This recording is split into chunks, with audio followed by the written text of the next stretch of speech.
کشور که دیروز 4 مای آغاز یافتند تا 10 مای ادامه می‌یابند و امروز در ادامه رقابت‌های دوری مذکور بازی با اشتراک دسته‌های رگاتا دست شهر ترسونزاده و دسته کوکتوش ناحیه رودکی برگزار می‌گردد.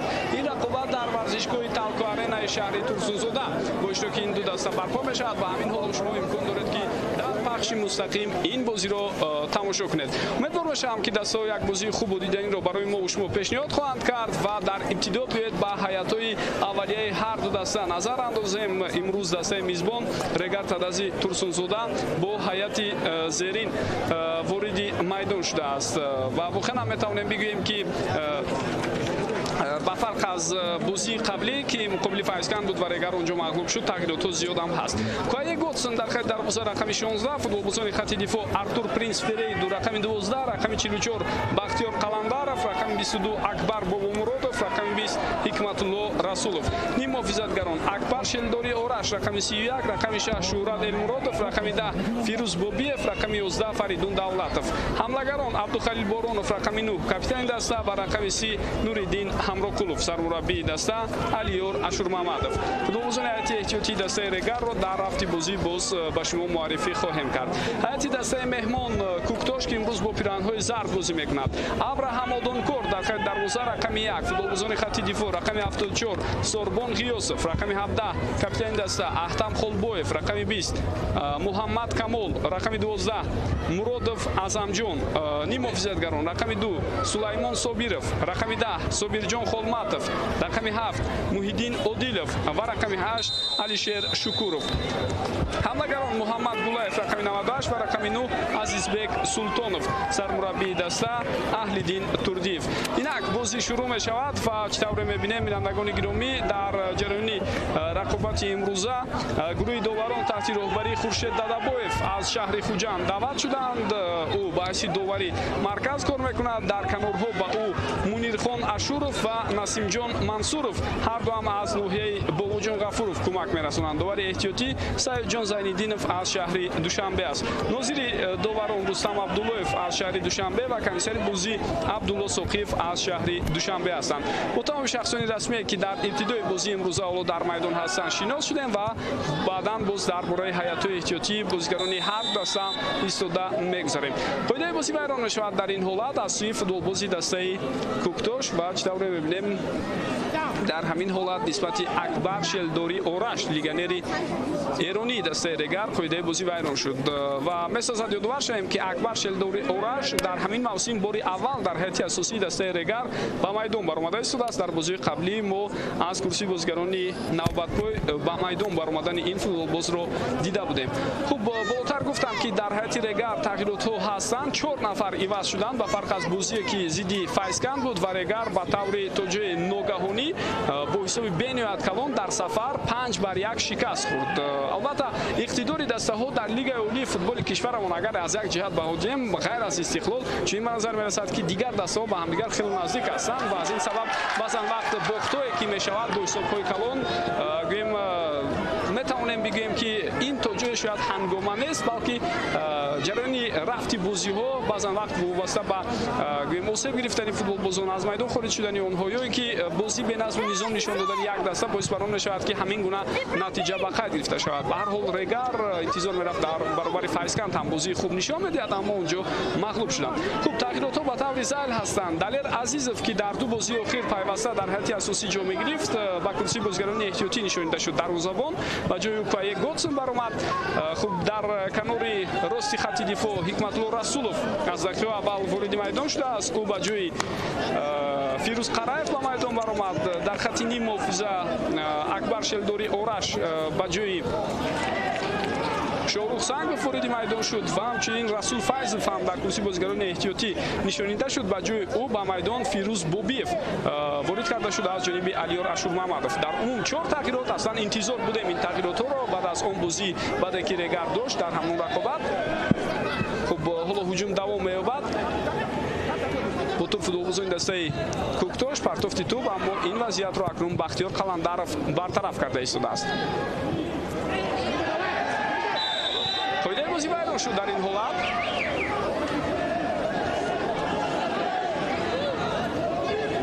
Азамҷон Муродов чанд лаҳза пештар аз ин ҳангоми ҳаракат ба Нуриддин Ҳамроқулов халал расонид ва иҷоза дод ки ӯ ҳаракати худро ба самти тӯб давом диҳад. Партофти яганалии тӯб аз ҷониби Бахтиёр Қаландаров ва тӯб бо ҳамин аз майдон берун шуда истодааст.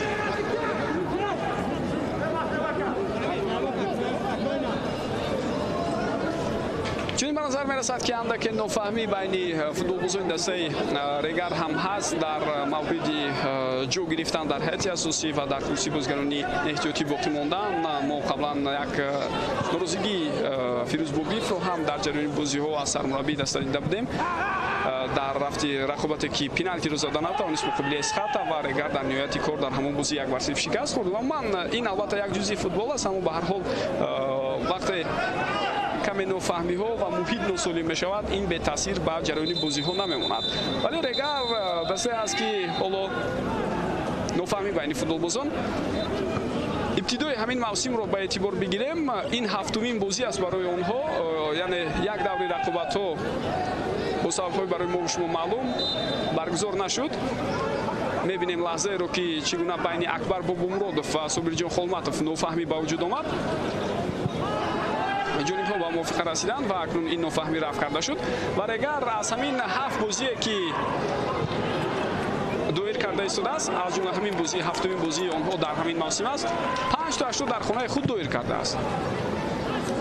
ва хонохо фактори бозиҳои хонагӣ дар назди мухлисони худ бозӣ кардан бетаъсир намемонад. Регар бояд ин ҷиҳатҳоро ҳам ба эътибор гирифта баҳри касби имтиёзҳои зарурӣ талош кунад. Бо дар назар дошти оне ки аз 6 бозӣ то кунун доир кардаи худ онҳо 2 ғалаба, 2 мусовӣ ва 2 пирӯзиро ба қайд гирифтаанд. Куктош баъд аз иваз кардани мураббии худ натиҷаҳоро хело ҳам беҳтар кард. аз ҷумла 1 ғалаба ва 1 мусовӣ аз сӯи шогирдони Аҳлиддин Турдиев ба қайд гирифта шуд ва онҳо дар ҷадвали мусобиқа албатта амоно дар қисми поёнӣ ҳоло боқӣ мемонанд бо 4 холе ки доранд. қабл аз шурӯи бозии мазкур онҳо дар зинаи охирин ҳастанд, зеро дирӯз клуби марказии варзиши Артиш дар сафар дастаи Хуҷандро шикаст дод бо ҳисоби 2-0. имконият барои Боронов, пасию фурсат аст, аммо инҷо бубинед ки зарбаи задаи футболбози Регар рост ба ҳамдастааш бармехӯрад.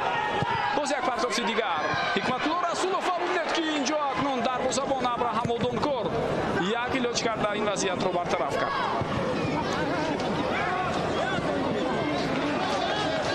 гуфтам Куктош бо омадани мураббии нав натиҷаҳоро тавонист андаке беҳтар кунад, вале ин ҳоло барои гӯем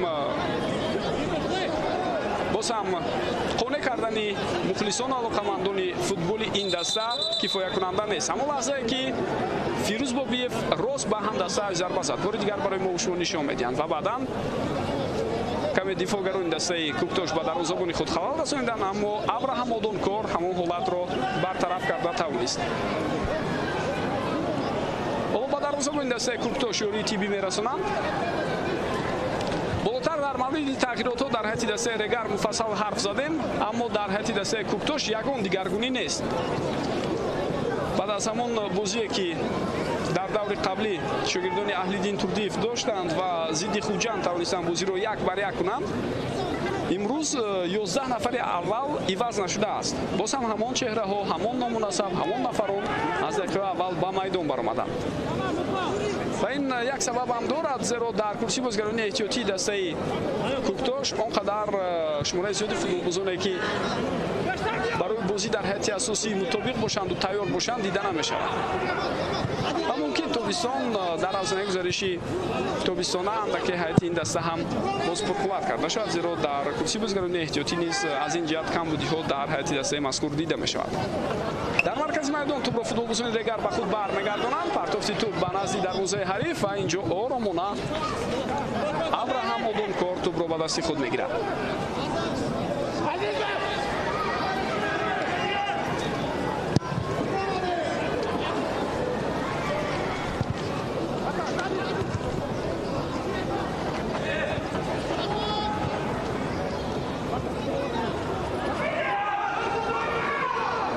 Сорбон Қиёсов партофти тӯб ба сӯи Артур Принс ин вазъиятро баргардонд, аммо баъд аз ин имконияти бисёр ҳам хуб ва лаҳзаи бисёр хатарнок буд дар назди дарвозаи Регар, аммо футболбозони Куктош از آن استفاده بردن نتوانستند.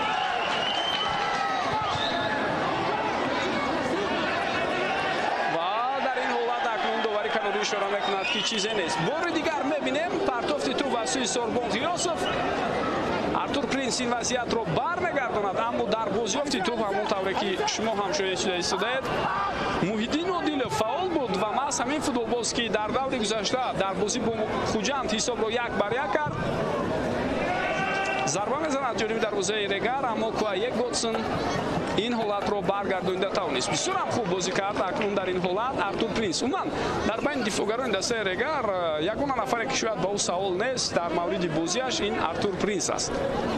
در هر کدام از بازی‌هایی که همین موسم دیدیم شاید با استثنای همون رقابتی که با حساب کلونی 5-1 مقابل فایزکند مغلوب شدند، غیر از اون دیگر در همه بازی‌ها واقعا هنرنمای خوبی ارتور پرینس رو می‌بینیم. اینجا پرتافت توپ از سوی بختیار قلندرов با سمتی حکمت‌الله رسولов نادرست بود، توپ از میدان بیرون شد.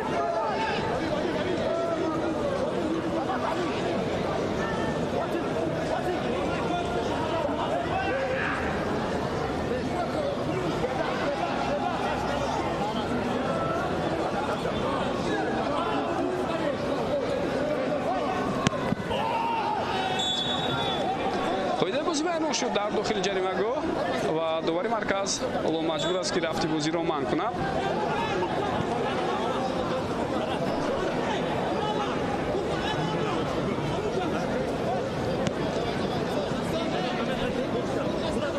اکبر شلداری اورش در این حالت اشاره کرده است که از برخوردی که با فوتبالبازی حریف داشت اندکی آسیب گرفت، همونجا با او محمد کمال دفاعگری دسته کوکتاش مبارزه برده بود. در نتیجه او قاعده بازی رو ویران کرد. باز یک حالت دیگری که قاعده بازی ویران می شود.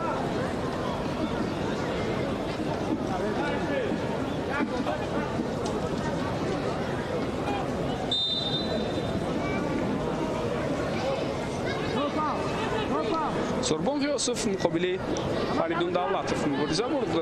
تنها اوت با فایده دسته رگر است، آن رو زود با بازی می‌دارند.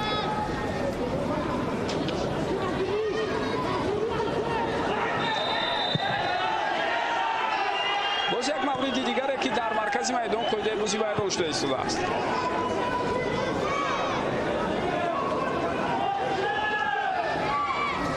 طول چند دقیقه اخیر پای در هم اکنون ویران شدن قاعده بازی از سوی فوتبالبازان هر دو دسته به نظر می‌رسد.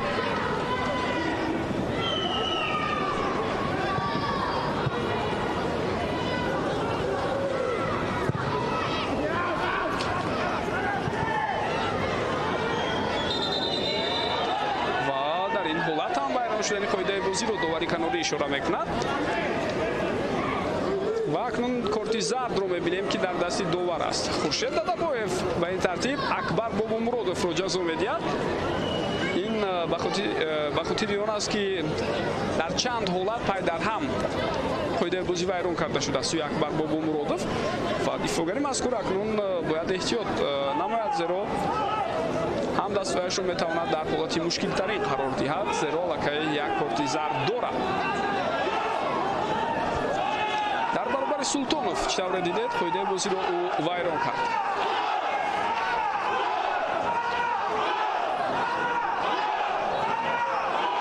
این صدایی که میشنوید بینندگان گرامی صدای مخلصان دسته کوکتاش است. آنها امروز مسافه تقریبا 60 کیلومتر رو طی کرده به شهر ترسونزاده آمدند تا اینکه دسته رو در میدان تالکو آرینا پشتیبانی و دستگیری نمایند و خیلی هم خوب البته صدای آنها به گوش میرسد. من باید بگم که همین چیز در فوتبال ما کمتر دیده می شود، یعنی در بازی سفری همراه دسته خود بودن این مخلصان دسته.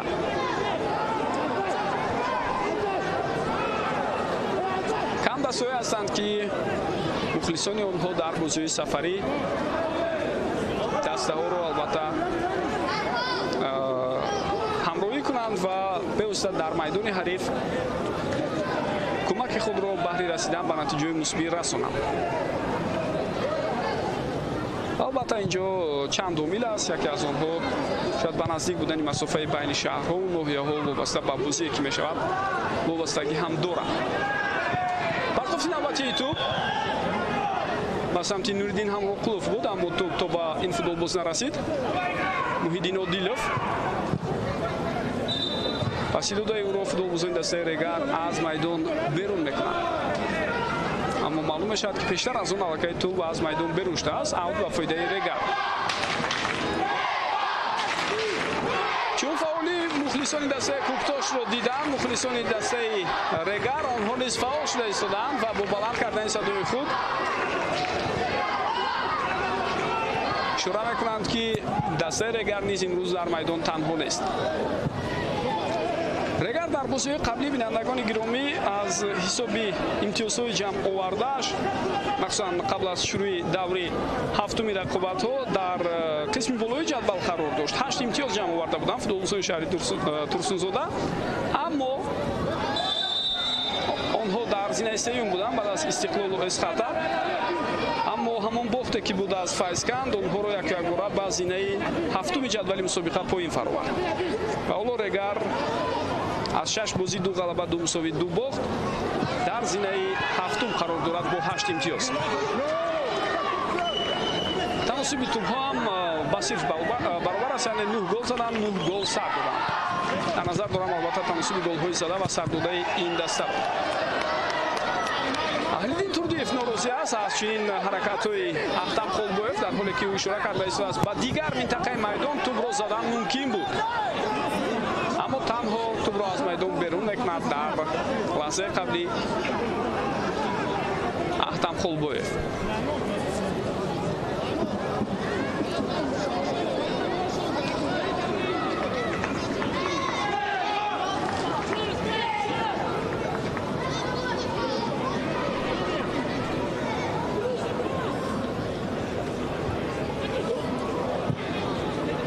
Шурат Элмуродов пасиҳо ба Абдухалил Боронов, аммо Боронов натавонист ки дар ин вазъият тӯбро ба ҳамдастояш равон кунад.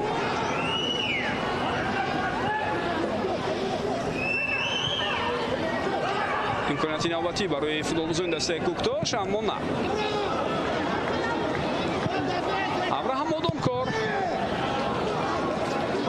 дигар бора тӯбро ба маркази майдон равон карда истодааст. Акбаршелдори Ораш бисёрам хуб, дарвозабон боз ҳам пеш баромад ва инҷо акнун ӯ тӯбро зада аз майдон берун мекунад. дар мубориза бо ҳамлагари дастаи Регар Авраҳам Одомкор хеле хуб бозӣ кард. Фаридун Давлатов ки пайваста аз канори чап ба хати ҳуҷум пайваст мешавад, ин муҳофизатгари Регар. осебаш ҷиддӣ нест, ӯ аз ҷои худ боло мешавад ва рақобатро давом медиҳад. Ҳикматулло Расулов таҷрибаи бениҳоят калон дорад ин футболбоз. партофти тӯб ба сӯи ӯ ба канори чап, тӯб дар майдон боқӣ мемонад, аммо на. баъд аз ин Абдухалил Боронов ҳангоми коркарди тӯб на он қадар ҳаракати хубе дошт ва тӯбро аз ӯ футболбозони дастаи Куктош гирифтанд. ҳоло имконият барои дастаи меҳмон то ин ки тавассути канори рост ҳуҷуми худро ба роҳ монад. Муҳиддин Одилов, Собирҷон Холматов боз ҳам ба Одилов тӯбро бармегардонад. партофти тӯб ба дохили ҷаримагоҳ ва дарвозабон дар ин ҳолат бисёр хуб бозӣ карда истодааст. Гуае Готсон дар мубориза бо Муҳаммад Гулаев муваффақ шуд.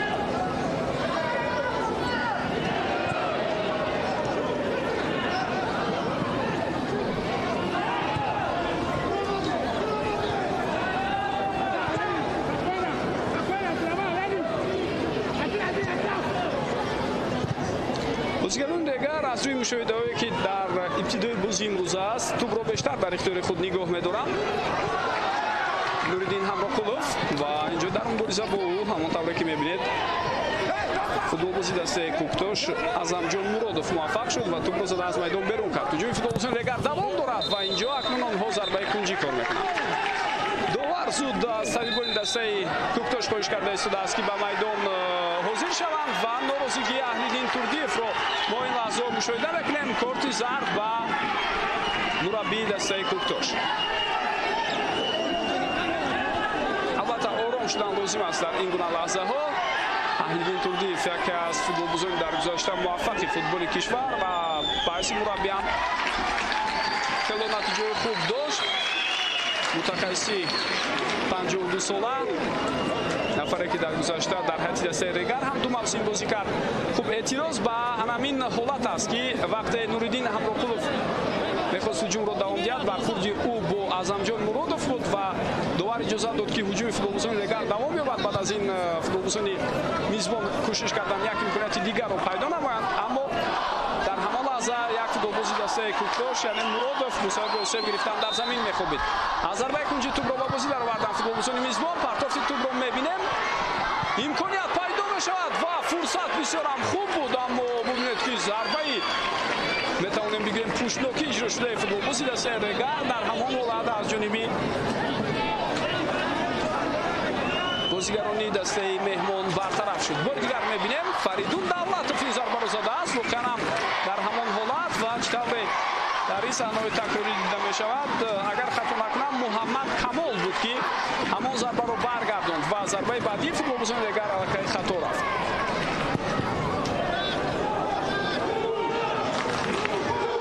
барои Регар шурӯъ аз ибтидои бозии имрӯза ин аввалин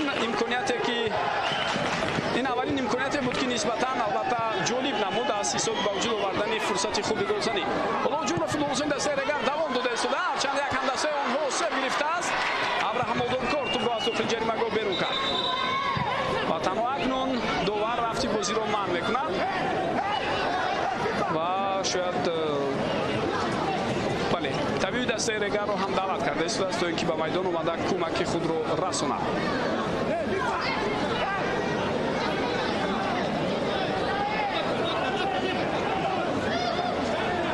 мебинем ин ҳамон лаҳзае буд ки Фирӯз Бобиев баъд аз бархурд бубинед бо сараш бениёяд, бархурди сахте дошт ба замин.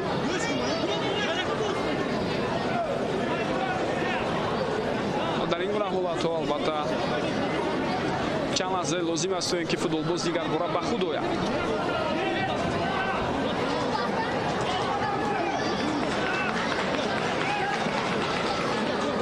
бозии гузашта дар ибтидо Регар пайваста аз Файзкан гол сар медод. барои мо шумо ҳолати хатарноктарине ки Регар то ҳамин ҳолат дошт такроран пешниҳод мекунам ва бори дигар худатон метавонед бубинед. Фаридун Давлатов зарба зад ва ту бо расиш ба яке аз бозигарони дастаи Куктош баргашт. сармураббии дастаи Регар Алиёр Ашурмаҳмадов маҷбур шуд ки зуд футболбозонро иваз кунад. аслан ҳолате буд ки ҳатто ба ҷои футболбозе ки иваз шуда ба майдон баромада буд, боз як нафари дигар ба майдон баромад. ин бо Ҳикматулло Расулов иттифоқ афтод. ӯ дар дақиқаи 26 ба ҷои Фирӯз Қараев ба майдон баромад, баъдан ба ҷои Ҳикматулло Расулов дар дақиқаи 73 Иброҳим Зокиров вориди майдон шуд. умуман дар ҳар ҷиҳат албатта бозии Регар сусту заиф буд дар баробари Файзкан ва онҳо дар ниҳояти кор чӣ тавре гуфтем 5-1 мағлуб шуданд. шумо тасаввур мекунед дар 5 бозии қаблӣ онҳо 4 гол сар дода буданд ва дар баробари Файзкан 5 гол аз суди дарвозаи худ гирифтанд.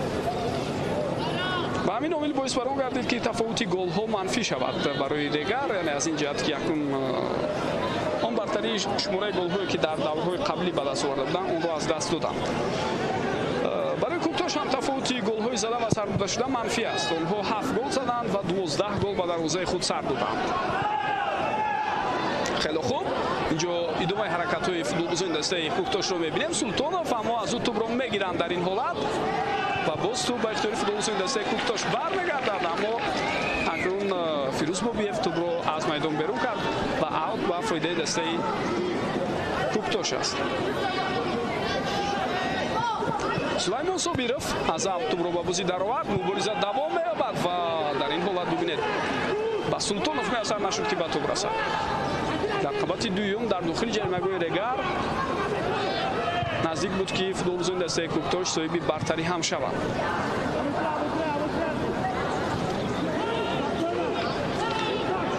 дар ибтидои мавсими ҷорӣ дастаҳо дар Лигаи Олӣ хелам ҷафс ва наздик дар ҷадвал бо ҳам қарор гирифтанд. Фирӯз Бобиев оно бо тӯб, Шӯҳрат Элмуродов партофти тӯб ба сӯи ӯ, имконияти олӣ, зарба ва гол.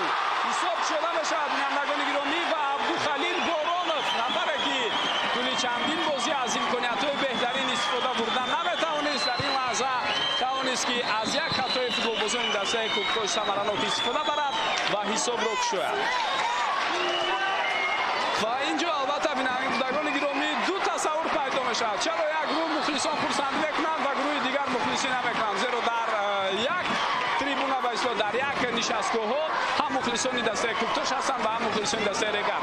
Офсайд нест дар ин ҷо. худи шумо ҳам дида истодед ҳангоми партофти тӯб Абдухалил Боронов хафотар аз дифоъгарон қарор дошт ва ҳам муаллифи гол мешавад дар ин лаҳза Шӯҳрат Элмуродов. Беяд партофти хуберо футболбози ҷавон дар ҳамин лаҳза ба ҳамдастааш равон кард ва Абдухалил ҳам зарбаро хуб иҷро кард бо сар.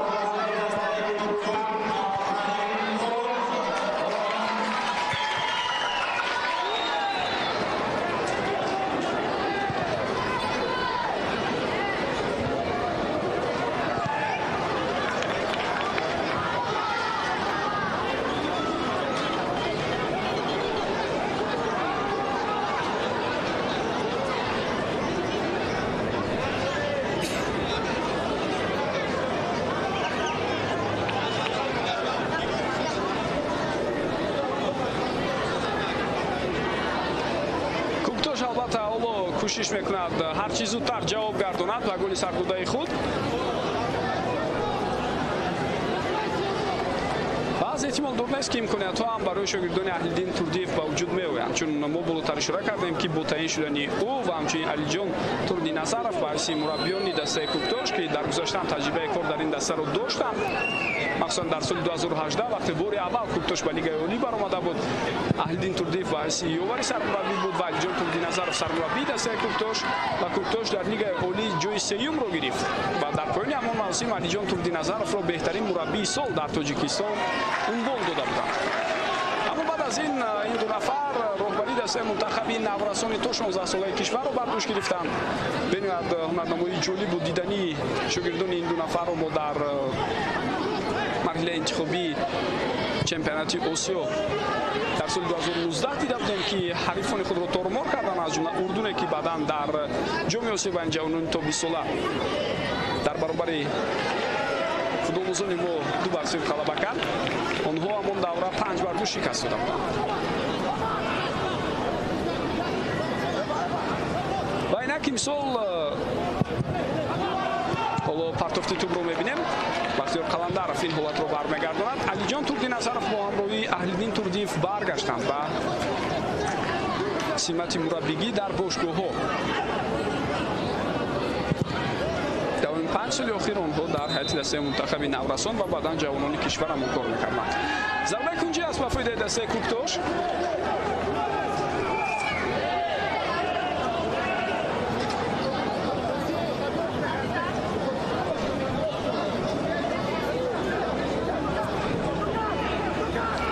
барои иҷрои зарбаи кунҷи Собирҷон Холматов тайёрӣ мебинад.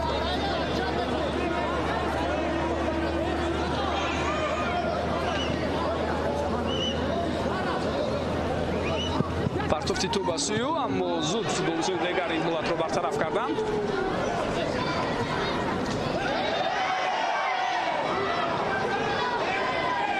бозигарони дигар дар ин ҳолат тӯбро ҳарчанд соҳиб мешаванд, аммо пештар аз ин маълум мешавад ки қоидаи бозӣ вайрон шуда буд.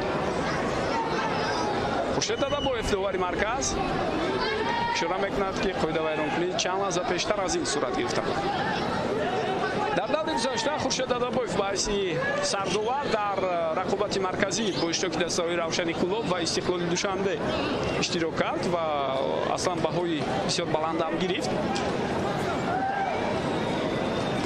яке аз оварони бо таҷриба аст Хуршед Дадабоев.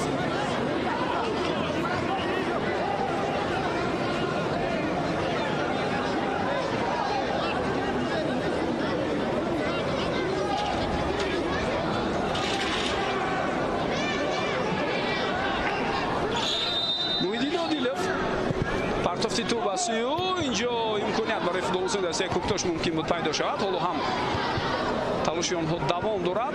пайдан ҳам партофтои тӯбро мебинем, вале бенатиҷа. Абдухалил Боронов аксул ҳуҷуми бозигарони дигар.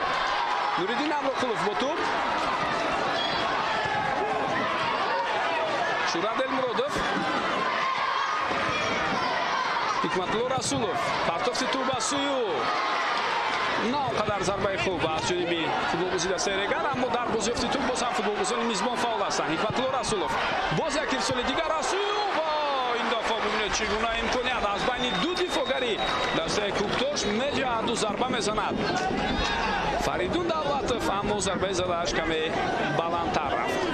Албатта таҷриба дар ҳамин гуна ҳолатҳо намерасад ба Фаридун, вагарна шудашавии ӯ чӣ гуна дар ҳамин гуна муборизаҳо дар ҳаво бартариро соҳиб шудани ин футболбоз ҷолиби таваҷҷӯҳ аст. Зеро аз нигоҳи қадду қомат чандон футболбози гӯем қоматбаланд нест Фаридун Давлатов, аммо ҳолатҳоро хеле хуб дарк мекунад. ин албатта шояд таъсири ҳамон мактаби футболии гузаштаи ӯ дар шаҳри Киеви кишвари Украина бошад. ҳамон тавре ки маълум аст аз ҳамон давраи шӯравӣ сар карда мактаби футбол тайёркунии кишвари Украина хело дар сатҳи баланд кор мекунад.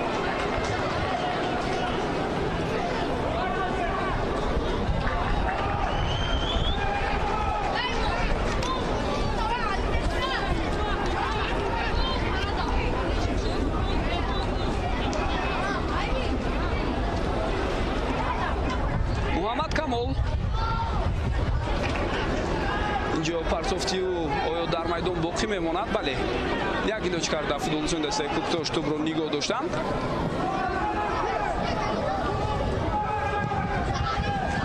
боз як ирсоли дигар ба дифоъгарони регар оромона ин партофтои футболисони дастаи Куктошро бартараф мекунанд. Нуриддин Амбоқулов аз Сулаймон Собиров ба пуррагӣ гузашта натавонист, аммо тӯбро нигоҳ дошт. акнун Фирӯз Бобиев паси ӯ ба капитан Абдухалил Боронов. ишора мешавад ки оё тӯб ба даст нарасида буд, аммо довар дар ин бора фикри дигар дорад.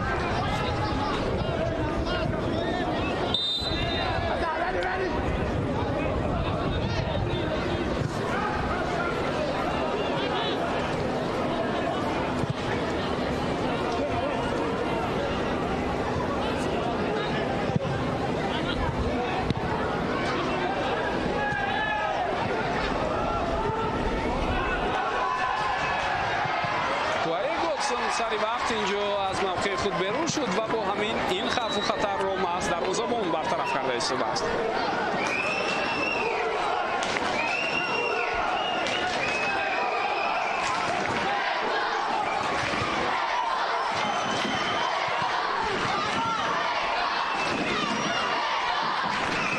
Собиров аз ал тӯб ба вуз дароварда шуд. Муҳаммад Гулаев ва инҷо тӯб маҳз аз ӯ майдонро тарк мекунад.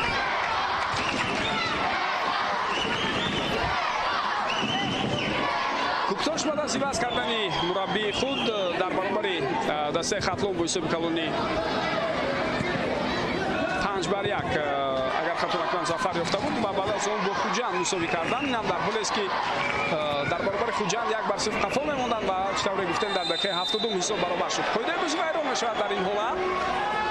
дар назди дарвозаи худ ҳарчи зиёдтар акнун футболисони дастаи Регар қоидаи бозиро вайрон карда истоданд ва ин вазъиятҳои стандартиро Куктош метавонад самаранок истифода барад.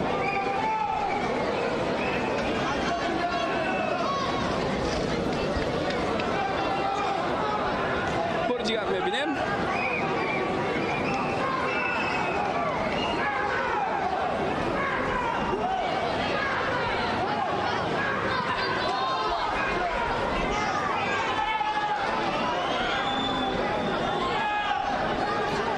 эҳтимол дурнест ки масофа то дарвоза шояд тақрибан 25 метр бошад ва ин ки каме зиёдтар аз он. ва илова бар ин рост ба рости дарвозаи дастаи Регар ин вазъияти стандарти ба вуҷуд омад. албатта аз ин нуқта бозигаре ки маҳорати хуб дорад метавонад ҳадяқал зарбаро рост ҷониби дарвоза равон кунад. хуб ҳоло дар девори дифоии футболбозони дастаи Регар ҳамин лаҳзаҳо 6 нафар қарор доранд. боз дар наздикии онҳо 4 нафари дигар ҳам ҳастанд. инҷо акнун 5 нафар боқӣ монданд. хуб иҷозат дода шуд. Муҳаммад Гулаев мезанад зарбаро, аммо на он қадар зарбаи хуб ва зарбаи дуюми ӯ ҳам хато рафта истодааст. шояд нафари дигар мезад зарбаро мумкин беҳтар иҷро карда метавонист. бори дигар мебинем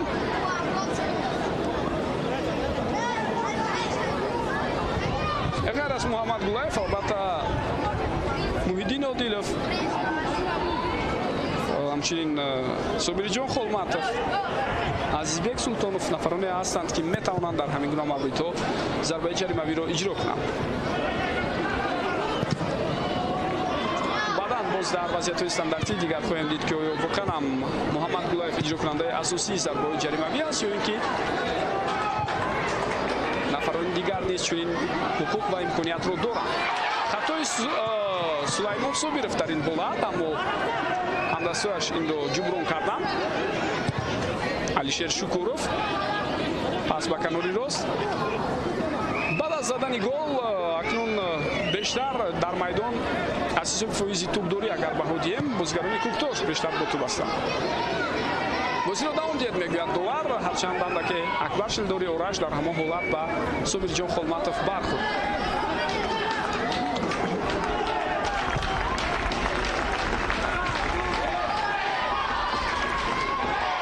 Куктош ки мавсими гузашта дар Лигаи Якум хело ҳунарнамои олӣ нишон дод ва илова бар ин дар ҷоми кишвар то ба финал рафта буд.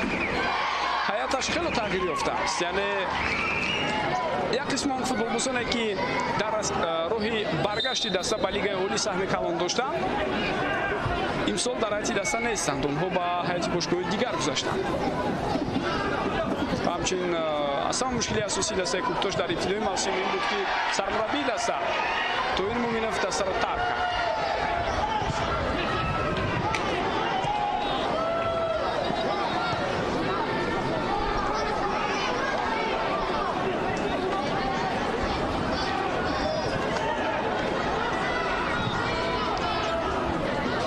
ҳуҷуми футболбозони дастаи Куктошро мебинем. хело гузариши хуб аз канори рост, инҷо имконият мумкин аст ки пайдо шавад ва ҳуҷум давом меёбад. то ба охир талош карда истоданд футболбозони Куктош, аммо бо ҳамин ин вазъият хотима меёбад ва алқиштавре бед ба фоидаи дастаи Регар аст.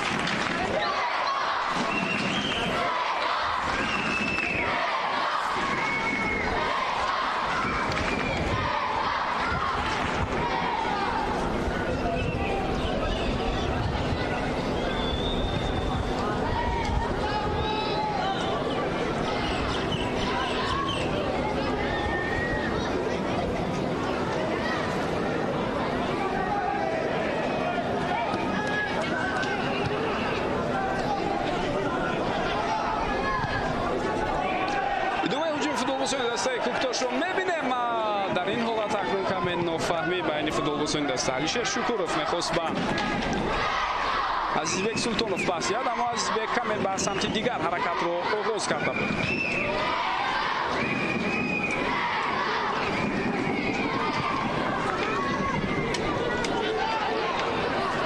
Акбар Шелдори Ораш, Акбар Бобомуродов توپ در اختیار فوتبالبازان دسته رگر باقی ماند، اما هنگامی پرتافت توپ آنها خطا کردند و زود این خطایشان را جبران میکنند. همین گونه بازی اصلا در هر دوران رقابت‌های لیگ اولی دیده میشود. یعنی مدتی طولانی فوتبالبازان یک دسته توپ را در اختیار خود نگاه داشته نمیتوانند. زود توپ از اختیار یک دسته به اختیار دسته دیگر میگذارد. و علاوه بر این همین گونه برای شدن فایده بازی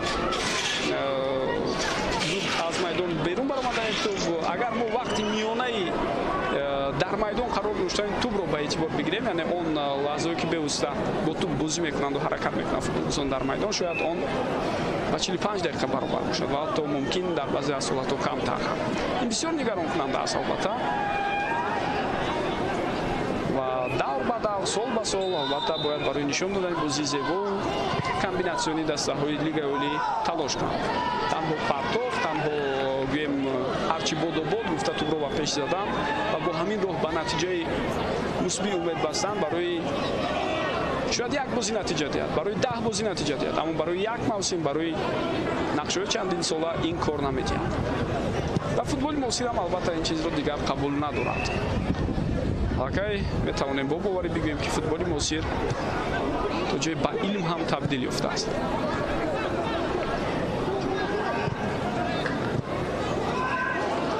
Азизбек Султонов то ба охир инҷо талош мекунад, аммо наметавонад ки аз Бахтиёр Қаландаров гузарад. Шуҳрат Элмуродов тӯбро нигоҳ медорад.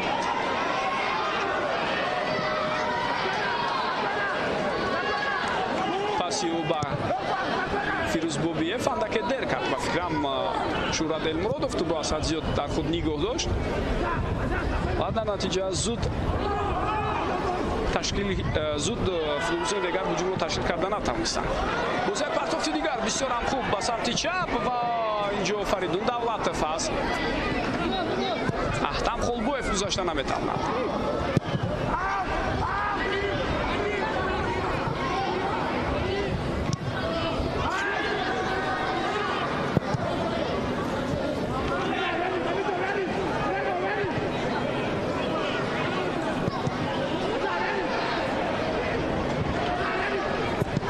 Артур Принц,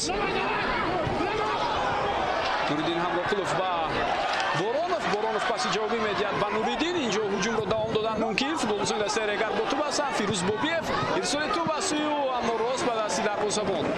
Ду ҳам дастааш дар дохили ҷаримагоҳ қарор доштанд, аммо партофти тӯбро на он қадар хуб анҷом дод Фирӯз Бобиев. қоидаи бозӣ вайрон шуд. Бале инҷо маълум буд аз ҳамон ҳаракате ки Бахтиёр Қаландаров дошт, қоидаи бозиро дар баробари Азизбек Султонов вайрон кард. Бори дигар метавонед бубинед. Партофти тӯб ба наздикии ҷаримагоҳ ва дар ин ҳолат зуд дарвозабон Куае Готсон тӯбро ба даст мегирад.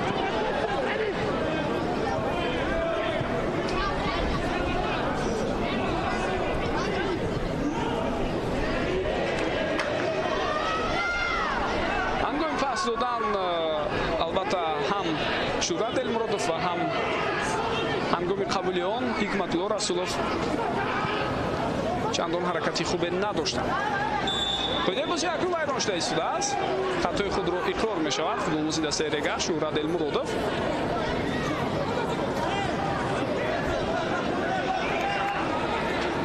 ва бори дигар метавонед бубинед дар ин саҳнаи такрорӣ ки Шуҳрат дар баробари Муҳиддин Одилов чӣ гуна қоидаи бозиро вайрон кард. маҳз ҳамин гуна бозии шогирдонаш Алиёр Ашурмамадовро комилан қонеъ намекунад. албатта хатоҳо бениҳоят зиёд ҳастанд. ин бевосита хатои техникӣ аз сӯи футболбозон аст. мутаассифона рушду сайқали заруни пайдо накардани маҳорати инфиродии футболбозон боиси ҳамин гуна хатоҳо мешавад. партофти тӯб Шукуров маҷбур аст ки ба қафо пасият. Аҳтам Холбоев ва футболбозони дастаи Регар акнун соҳиби тӯб шуданд. Боронов ба маркази майдон тӯбро равон кард, аммо Аъзамҷон Муродов дар ин мубориза бартарӣ пайдо кард ва футболбозони дастаи Регар ҳоло имкон доранд ки ҳуҷуми худро ташкил кунанд. На, ин дафъа Сулаймон Собиров дар мубориза бо Нуриддин Ҳамроқулов ба ӯ имкон надод ки аз ӯ пеш гузарад ва тӯбро соҳиб шавад.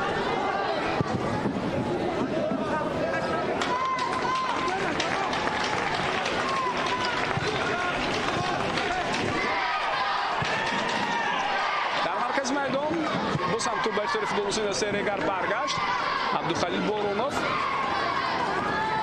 бисёр ҳам хуб гузариши ӯро мебинем аз канор. партофти тӯб имконият пайдо шуд, аммо зарбаро надидем. ҳуҷум давом меёбад. Ҳикматулло Расулов ба зарбаи задаи ӯ, аммо Абраҳам Одонкор ин зарбаро бармегардонад. бениҳоят зарбаи қавӣ ва рост ҷониби дарвоза аз ҷониби Ҳикматулло Расулов. партофти тӯбро ин дафъа аз сӯи ӯ мебинем. дарвозабон тӯбро аз дасташ раҳо кард.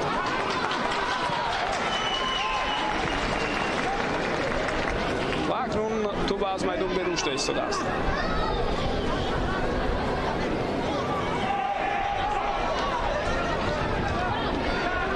тӯли чанд дақиқаи охир ҳамин гуна ҳуҷуми ҷолибро бо иштироки ҳар ду даста надида будем.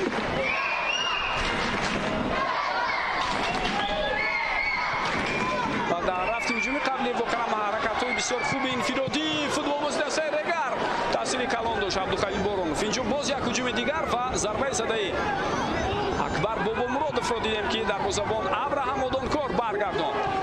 ҳуҷум ҷавобии футболбозони дастаи Куктош.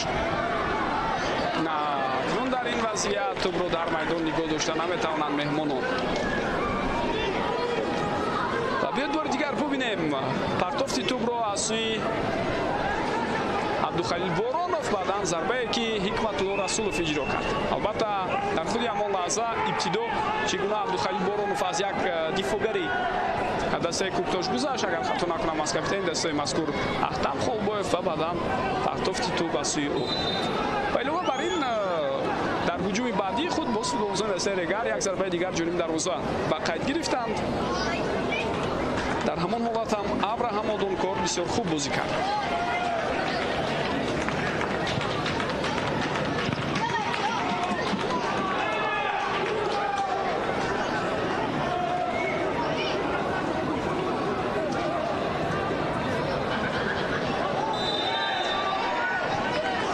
дар дохили ҷаримагоҳ акнун нисбати Артур Принс қоидаи бозиро футболбозони дастаи Куктош вайрон карда истоданд.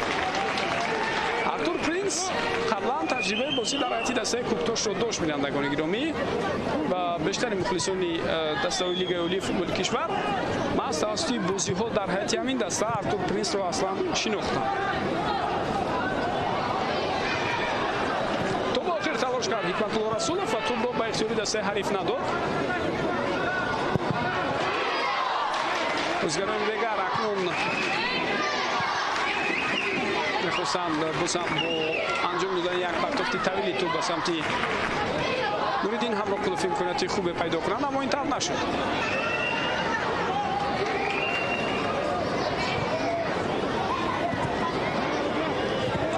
ба хатои футболбозони дастаи Регар қариб буд ки ба таври бисёр ҳам ҷиддӣ ҷониби дарвозаи онҳо хавфу хатарро эҷод кунанд. Муҳиддин Одилев паси Артур Принсро соҳиб шуд ҷониби дарвоза ҳаракатро мехост оғоз намояд, аммо туп каме тезтар рафт ва бо ҳамин Куае Готсон ин вазъиятро бартараф кард. вақти асосии қисми якуми бозӣ ҳам ба хотимаи худ наздик аст. бинандагони гиромӣ, инҷо ҳуҷуми навбатии футболбозони Регарро мебинем. Нуриддин Ҳамроқулов фурсат барои ӯ, зарба, аммо муваффақ шудан наметавонад. 2 дақиқа вақт илова карда шуд бинандагони гиромӣ ба нимаи якуми рақобати дастаҳо. Нуриддин Ҳамроқулов қаблан дар ҳайати дастаи Хатлон ва пеш аз ин дар оғози ҳамин мавсим дар мусобиқаи ҷоми Федератсияи футболи кишварамон, ҷоми Лигаи футболи Тоҷикистон хеле натиҷаи хуб нишон дод, аммо дар бозиҳои Лигаи олӣ танҳо 2 гол дорад бо пираванҳои дастаи Регар, дар ҳоле ки ӯ яке аз он футболбозоне аст ки мунтазам ба ҳайати дастаи мунтахаби кишварамон давоми вақтҳои охир ҷалб мешавад. истифодаи хуб аз имкониятҳо албатта барои ҳамлагарони дастаи Регар дида намешавад, ҳам барои Абдухалил Боронов ва ҳам барои Нуриддин Ҳамроқулов.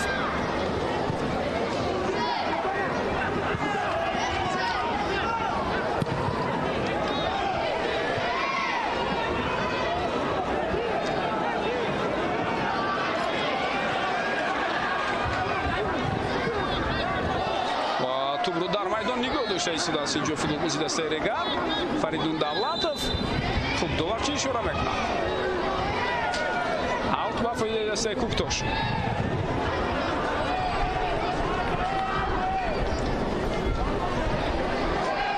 тӯбро бозигарони Регар ба худ баргардониданд. Бахтиёр Қаландаров, паси ӯ ба ҳамдастааш Фирӯз Бобиев. идомаи ҳуҷумро мебинем. партофти бисёрам хуб, имконият аст, зарба ва тӯб ба тири дарвоза расида бармегардад, аммо пештар аз ин офсайд будааст барои бозигарони Регар. ҳамонҳо наздик буданд голи дуюмро зананд. бори дигар мебинем тавассути як таркиббороӣ ин ҳуҷум ташкил карда шуд ва бубинед дар ҳамин ҳолат аллакай маълум буд, офсайд буд комилан. албатта дар ин вазъият Бахтиёр Қаландаров дар ҳолати нобозӣ қарор дошт. 100% маълум аст, дар саҳнаи такрорӣ мо ин чизро дидем.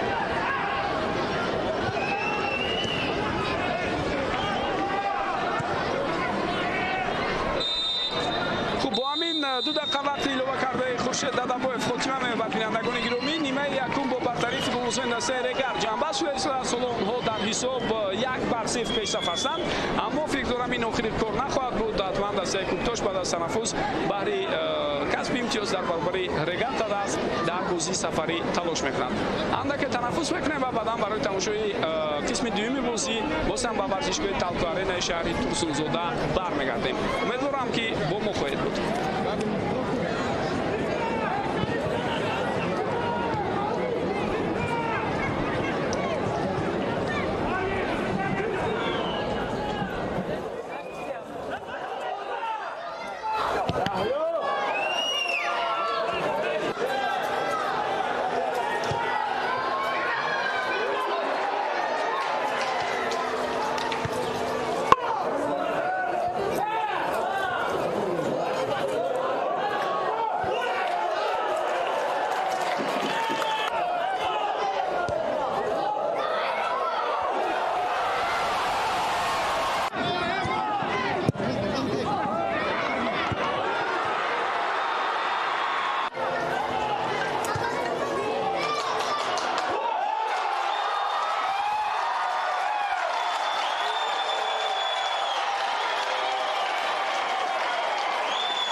даста ба майдон баромада истодааст футболбоз бо рақами 6 Анани Ҷулиус Класси ва ӯ ба ҷои Муҳаммад Гулаев ки бо рақами 98 бозӣ мекард рақобатро давом медиҳад.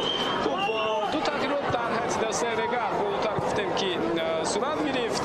Дар қисми дуюм акнун мо Акбар Бобомуродов ва ҳамчунин Фирӯз Бобиевро дар майдон намебинем. Ба ҷои онҳо Шоҳрух Сангов бо рақами 5 ва ҳамчунин бо рақами 8 Фирӯз Қараев ба майдон баромаданд. Фирӯз Қараев аслан капитани дастаи регар аст. Баъд аз банди капитаниро ҳамон тавре ки дидед Абдухалил Боронов ба ӯ баргардонида дод. Акнун биёед ба пуррагии ҳаётҳои ҳар дастаро барои қисми дуюми бозӣ ба шумо шинос кунам. Куаи Готсон дар хати дарвозаи дастаи регар бозӣ карда истодааст. Футболбозори хати дифоъ Артур Принц Ферейду бо ҳамроҳии Бахтиёр Қаландаров дифоъгарони марказӣ ҳастанд. Ҳикматулло Расулов ва Фирӯз Қараев аз ду канор бозӣ мекунанд. Дар маркази майдон Акбар Шелдори Ораш, Шӯҳрат Элмуродов, Фаридун Давлатов ва ҳамчунин акнун Шоҳрух Сангов бозиро давом медиҳанд. Дар хати ҳуҷум бошад Абдухалил Боронов бо ҳамроҳии Нуриддин Ҳамрокулов бозӣ карда истоданд. Сармураббии даста Алиёр Ашурмамадов аст. Дар ҷараёни бозии имрӯза дар ҳайати дастаи Кӯктош тавре гуфтам дар ибтидои қисми дуюм як тағйирот дида шуд. Дар хати дарвоза Абраҳам Одонкор аст. Футболбозони хати дифоъ Сорбон Ғиёсов, Аҳтам Холбоев, Муҳаммад Камол ва Азамҷон Муродов ҳастанд. Дар хати ним муҳофиза Сулаймон Собиров, Собирҷон Холматов, Муҳиддин Одилов, Алишер Шукуров. Дар хати ҳамла Азизбек Султонов бозиро давом дода истодааст ва Анани Ҷулиус Класси тавре болотар гуфтам ба ҷои Муҳаммад Гулаев ба майдон баромад. Сармураббии даста Аҳлиддин Турдиев аст. Нимаи якум бо бартари футболбозони дастаи регар ҷамъбаст шуд ва Абдухалил Боронов хотиратон бошад голи ягонаро баъд аз партофти Шӯҳрат Элмуродов тавонист дар миёнаи қисми якуми бозӣ ба ҳадаф расонад. Андаке ҳоло аз ин бархӯрде ки буд осеб мегиранд ҳам дарвозабони регар ва ҳам дифоъгар. Ва аз табиби дастаи регар хоҳиш карда мешавад ки ба майдон баромада кӯмаки худро ба футболбозони даста расонад. Дар ин ҳолат пешрӯи Азизбек Султоновро мегирифт Артур Принц. Андаке дарвозабони ӯ яъне Куаи Готсон ба ӯ бархӯрд ва баъдан боз ана дар ин ҳолат каме Азизбек Султонов ҳам ба ӯ бармехӯрад. Ҳарду ҳам ба кӯмаки тиббӣ ҳоло ниёз доранд.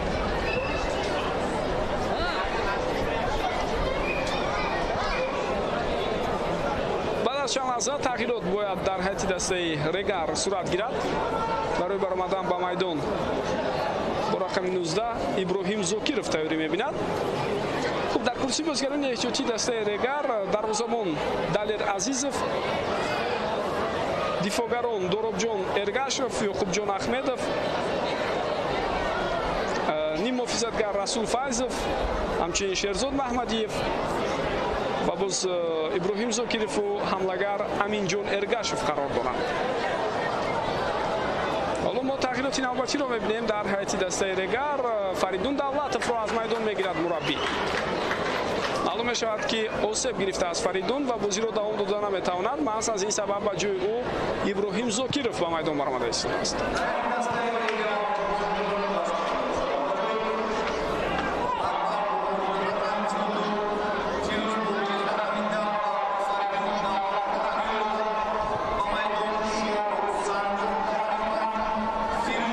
қисми якуми бозиро тамошо карда натавонистанд. мухтасар бояд бигӯям ки имкониятҳо барои дастаи Кӯктош чандон зиёд набуд аз ҳисоби ба вуҷуд овардани фурсатҳои хуб.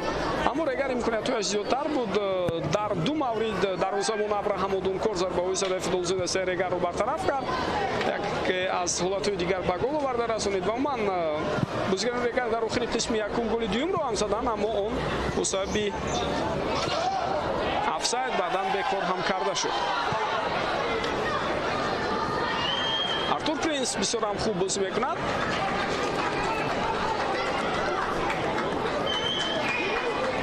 ҷои нигаронӣ аст ки дар танаффус ҳангоме ки футболбозони ҳар даста ба ҳуҷраи либосилбаскунии худ мерафтанд, каме нофаҳмӣ байни бозигарони ҳар даста ба вуҷуд омад. ин як низоро ҳам барангехт ва баъдан бо дахолати доварон ва масъулини дигар баъз каме ба эътидол оварда шуд ва чӣ тавре мебинем ҳоло футболбозони ҳар ду даста бо ҳайати пурра рақобатро давом дода истоданд.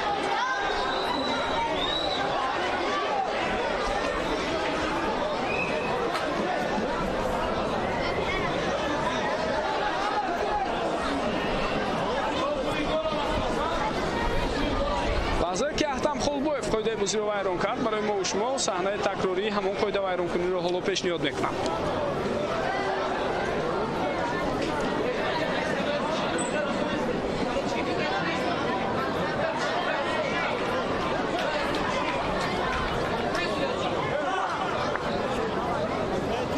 Нуриддин Амроқулов аз ҷои худ боло мешавад.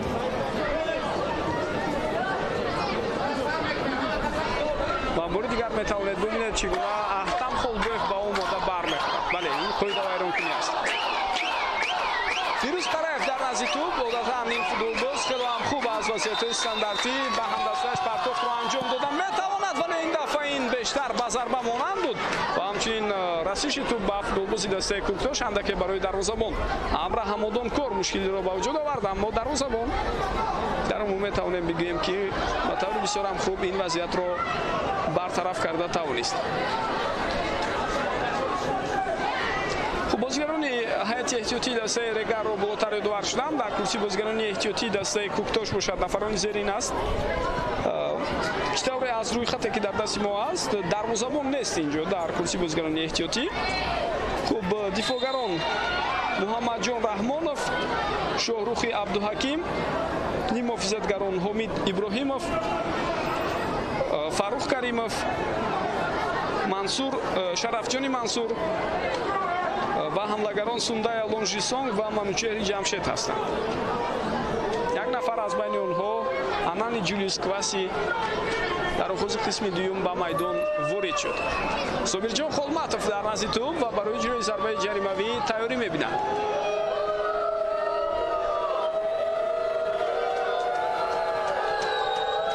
ҳоло бо баланд кардани садои худ мухлисони дастаи Регар кӯшиш мекунанд ки халал расонанд. намедонам то ки ҷо ин таъсири худро расонид, аммо Холматов на он қадар партофти хуберо анҷом дод. имкони идома додани ҳуҷум ҳаст, дар ҳоле ки қабл аз ин чунин ба назар расид ки қоидаи бозиам вайрон шудааст. тӯбро футболбозони Регар дар ихтиёри худ нигоҳ медоранд. ҳикматулло Расулов, Абдухалил Боронов, партофти тӯб аз сӯи ӯ, аммо на он қадар ирсоли хуб буд ба самти Нуриддин Ҳамроқулов, зеро Нуриддин ба самти дигар аллакай кушода мешуд.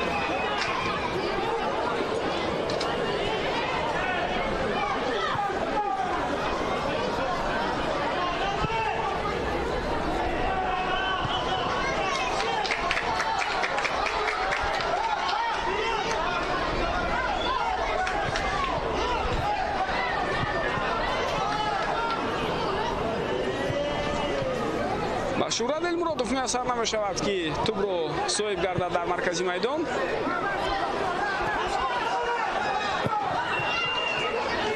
Абраҳам Одонкор партофти тӯб то ба маркази майдон омад ва боз ҳам футболбозони дастаи Регар тӯбро соҳиб шуданд.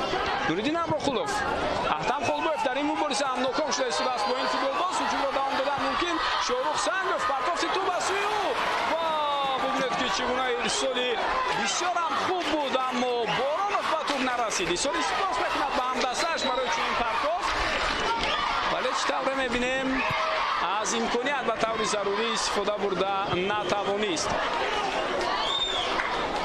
ҳатто ба тӯб ҳам нарасидааст. дар саҳнаи такрорӣ мебинем Абдухалил Боронов.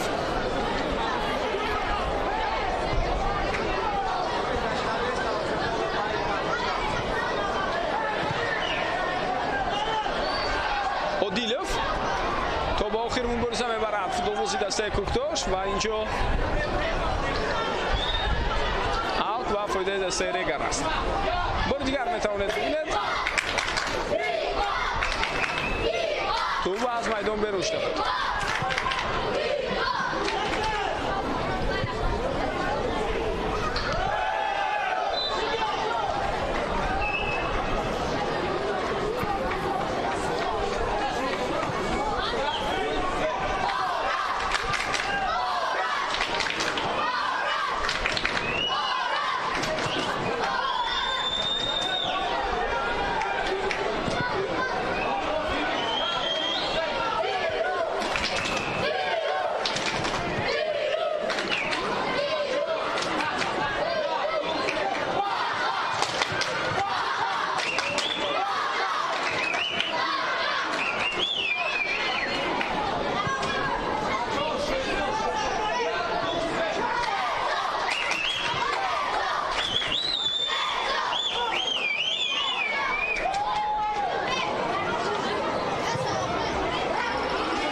رو اشاره کردیم بازی‌های دوری هشتم لیگ اولی فوتبال کشور دیروز آغاز شدند با اشتراک دسته‌های خوجند و کلوب مرکزی ورزشی ارتش از شهر دوشنبه و خوجند که سرمربی نو خود را تعیین کرد در نخستین بازی مغلوب شد با حساب 2-0 آنها از دسته ارتش شکست خوردند. ارتش به این ترتیب از زینه آخرین جدول مسابقه با زینه هشتم بالا شد. اکنون خوجند با همراهی کوکتاش دو دسته هستند که در تخمه جدول جا گرفتند و دو بازی دیگر در دوره دوری هشتم امروز برگزار شده ایستادند. یکی در شهر خوجند با اشتراک دسته‌های اسخاتا و پایسکن و دیگر با اشتراک دسته‌های رگر و کوکتاش در شهر ترسونزاده و دو بازی دیگری دوری مذکور بینندگان گرامی روز 10 مای باید برگزار شوند، زیرا استقلال و روشن را روز 6 مای بازی سوپر جام تاجیکستان انتظار است. و بالا تغییرات نوبتی را می‌بینیم. در هیئت دسته کوکتاش صابرجان خولمتوف از میدان گرفته میشد و سیندای سونگ به میدان میبرد با رقم 11. سوندای لونجی سونگ اکنون بازی را در میدان باید دوام دهد.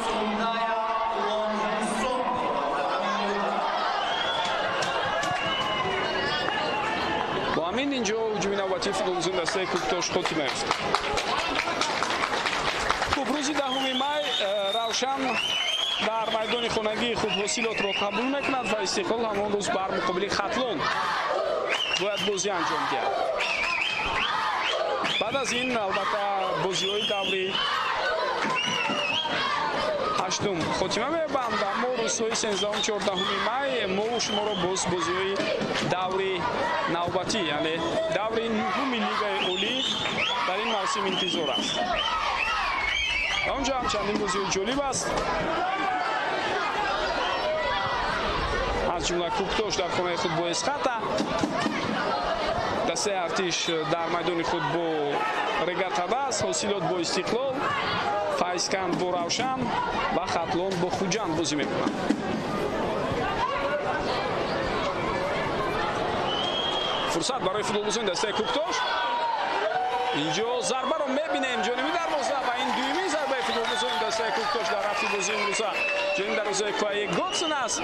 ضربه یکم ماسی موحدین عادلف در قسم یکم زده شده بود، خاطرتان باشد ضربه زده او را دروازه‌بان برطرف هم کرد. بهترین نشانزن دسته کوکتاش در همین موسم اصلا فوتبالباز دیگر است، این علیشیر شکوروف است که 3 گل دارد و گل‌های خود را البته او بیشتر در دورهای اول زده بود، ولی در جریان بازی امروزه ما نه اونقدر علیشیر شکوروف را در میدان فعالیتش را دیده ایستادیم. محمد کمال قاعده بازی را ویران میکند. بیاید بار دیگر ببینیم. اکبر شلدوری آرش توپ را زد و بعداً برخورد بین این دو فوتبالباز دیده شد.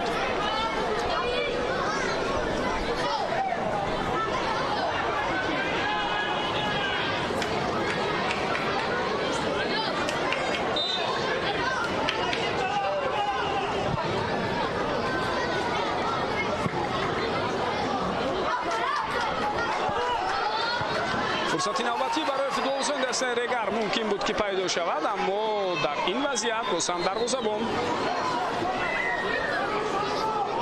زود و سری وقتی توپ را به دست می‌آورد. حساب 1-0 است. دقیقه 60 رگر پیشرفت، اما چطور می‌دونیم این حساب بسیار نازک است و کوکتاش البته در بازی قبلی خود ثابت کرد که بهره به دست آوردن نتیجه خوب و مبارزه بردن جهت باقی ماندن در چمپیونات همه کار رو میکنند. از احتمال دور نیست که بعد از دعوت سرمربیان وقتی استادی مربیان دسته پرقوت شد با آمدن اهل‌الدین توردیف و جان توردی نظرف حتما تابستان در روزانه گزارش تابستانه باز به هیئت این دسته فوتبالبازان دیگر هم جلب میشن. قاعده بازی ویران میشود در این حالت از سوی شهرت دلمرادوف.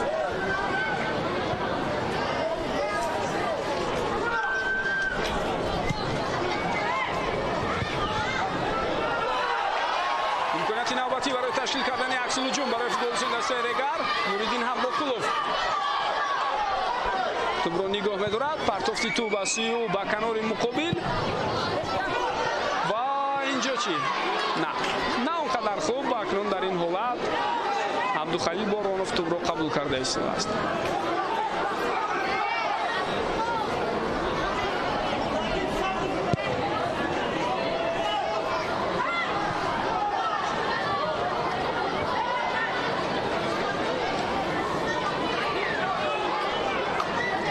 бештаре аз ҳуҷумҳое ки дастаи Куктош ҳаракат мекунад роҳандозӣ намояд тавассути партофтҳо ҳастанд ва аксари онро ба осонӣ дарвозабон Куае Готсон бартараф карда истодааст. Инҷо акнун мо шумо мебинем ки аз як дарвоза ба дарвозаи дигар тӯб рафта мерасад. Яктараш зарбаи зада як дарвозабону дарвозабони дигар дар ниҳояти кор ба даст меорад.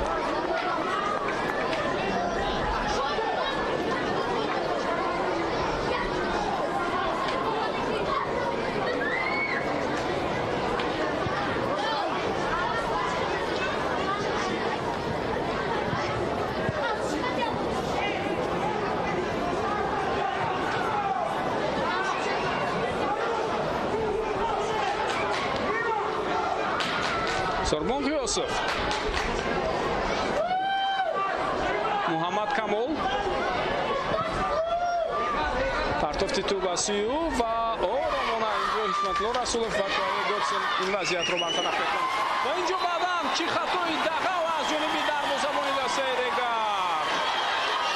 Даҳшат буд ин хато. Бинандагони гиромӣ, вазъияте ки мехост вақтро ба дароза кашад, чанд сонияи пурқимате бурд кунад дарвозабони Регар, хатои бисёр дағалу нобахшиданӣ кард. аслан ҳамин гуна хатоҳо бо иштироки ӯ кам набуданд ва ин вазъиятро бори дигар метавонед бибинед. Ин ҷои шаку шубҳа нест. қоидаи бозиро вайрон кард муқобили Муҳиддин Одилов Куае Готсон ва ҳамин гуна хаторо ӯ дар финали ҷоми Федератсияи футболи Тоҷикистон дар ҳамин мавсим бар муқобили дастаи Артиш содир карда буд. албатта айнан ҳамин гуна не, балки монанд ба ҳамин бисёр хатоҳои дағал ва нобахшиданӣ ҳастанд ва ин албатта ба натиҷаи бозӣ бетаъсир намемонад агар ҳамин ҳоло худи Куае Готсон ин иштибоҳашро ҷуброн накунад. пеналти гузошта шуд бинандагони гиромӣ ва дар назди тӯб ҳамон тавре ки мебинем Сундая Лонжисон қарор дорад. футболбозе ки чанд лаҳза пештар аз ин ба майдон баромад. фишор зиёд аст ба ӯ аз сӯи мухлисони дастаи Регар. зарба иҷро мешавад. дарвозабон самти тӯбро пайдо кард, аммо баргардонда натавонист. ҳисоб 1-1 ба Куктош. ҳамон тавре ки болотар гуфтем, ҳатман имконияти худро пайдо мекунад ва инак чунин фурсат ҳаст. онҳо ҳисобро баробар карда истоданд. 1-1. имсол ба фикрам дарвозабони дастаи Регар албатта бе ин ҳам ки дар бозиҳои қаблӣ ба хато роҳ дода буд, ҳамин гуна ҳолат боз дар бозиҳои баъдӣ такрор шуданаш мумкин аст. зеро гап дар сари он аст ки дарвозабонҳо иваз шуда истоданд дар Регар, яъне гоҳ ба Далер Азизов, гоҳ ба Куае Готсон имконият дода мешавад, аммо ҳардуи онҳо ба хатоҳои бисёр дағалу нобахшиданӣ роҳ дода истоданд.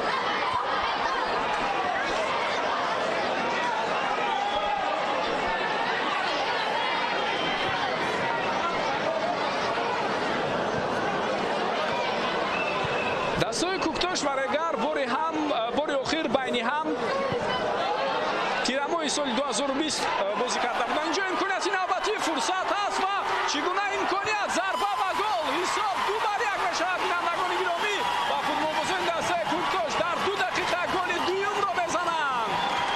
воқеан лаҳзаҳои бисёр ҳам даҳшатнок барои футболбозони дастаи Регар ва мухлисони ин даста. дар хонаи худ онҳо вақте бо ҳисоби 1-0 пешсаф ҳастанд, бо ҳамин гуна иштибоҳҳо ва хатоҳои бисёр дағали худ ба дарвозаашон 2 гол сар медиҳанд. аҳсан метавонем бигӯем ба Куктош ки ин фурсатҳоро ба таври бисёр шоиста ва арзанда истифода бурда истодааст. инҷо таъсири калони бисёр равонӣ дорад ҳамин хатоҳо ба дарвозабони дастаи Регар ва шояд ин лаҳзаҳо ин дарвозабонро иваз кунад сармураббӣ. инҷо акнун иштибоҳи дифоъгарон ҳам буд. баъдан албатта дарвозабон низ дигар натавонист пеши роҳи ҳамлагари дастаи Куктошро бигирад ва ба ин тартиб Муҳиддин Одилов голи дуюмро ба дарвозаи дастаи Регар ворид мекунад.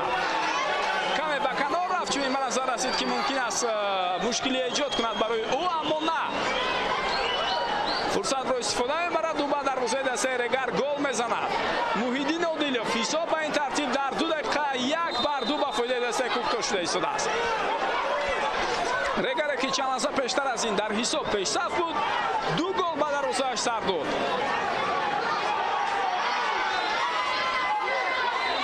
инҷо акнун қоидаи бозӣ вайрон шуд дар баробари Шӯҳрат Элмуродов. дар ин гуна мавридҳо албатта баъзан вақт зуд иваз кардани баъзе аз футболбозон, махсусан он гурӯҳи футболбозоне ки ба хато роҳ доданду гӯем аз нигоҳи рӯҳиву равонӣ дигар мутобиқ нестанд, шояд барои баргардондани ҷилави бозӣ ба дасти Регар кӯмаки худро расонад. Ораш аз масофаи дур зарба мезанад, аммо баланду ноаниқ аст ин зарбаи ӯ.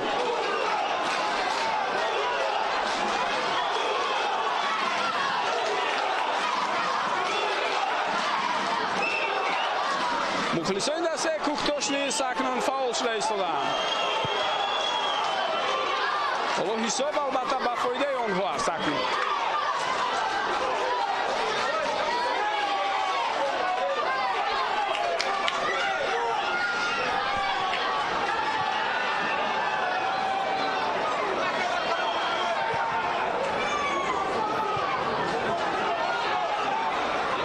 дар маркази майдон мубориза то ба охир давом ёфт, аммо аз Шӯҳрат Элмуродов тӯбро гирифтанд ва футболбозони Регар ин вазиятро акнун бартараф карда истоданд. бениҳоят иштибоҳҳои дағал ки дар рафти бозӣ имрӯза таъсиррасон буданд аз сӯи футболбозони Регар дар 2 маврид дида шуд. дар ҳолати якум дарвозабон, дар ҳолати дуюм ҳамон тавре ки дидем мавқеъгирии нодурусти дифоъгарон боис ба ҳамон вазият шуд. дар ин ҳолат чӣ тавре мебинед Азамҷон Муродов дар мубориза бо Нуриддин Ҳамроқулов ки қарор дошт, Нуриддин нисбати ӯ қоидаи бозиро вайрон кард.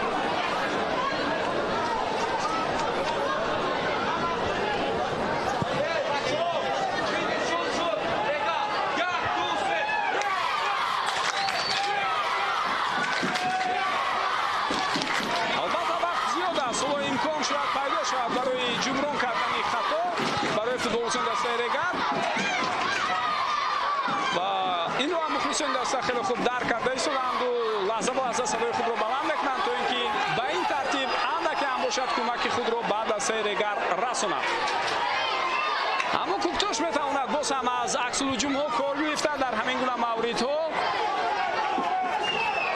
ба муваффақияти навбатӣ ноил шавад.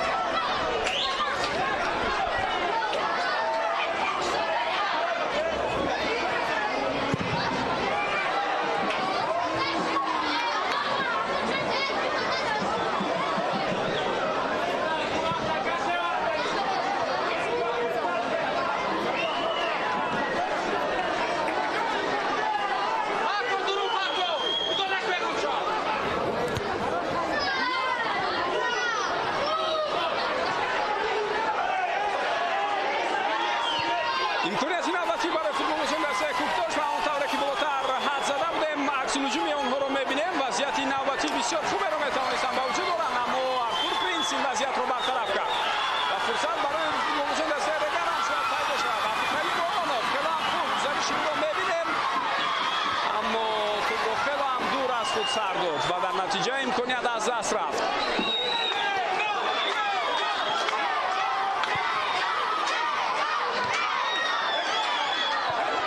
мубориза давом меёбад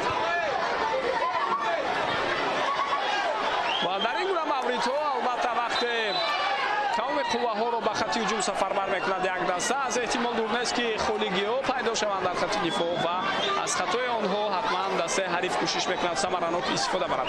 ҳоло кӯмаки тиббӣ лозим аст ба Сундая Лоншисон.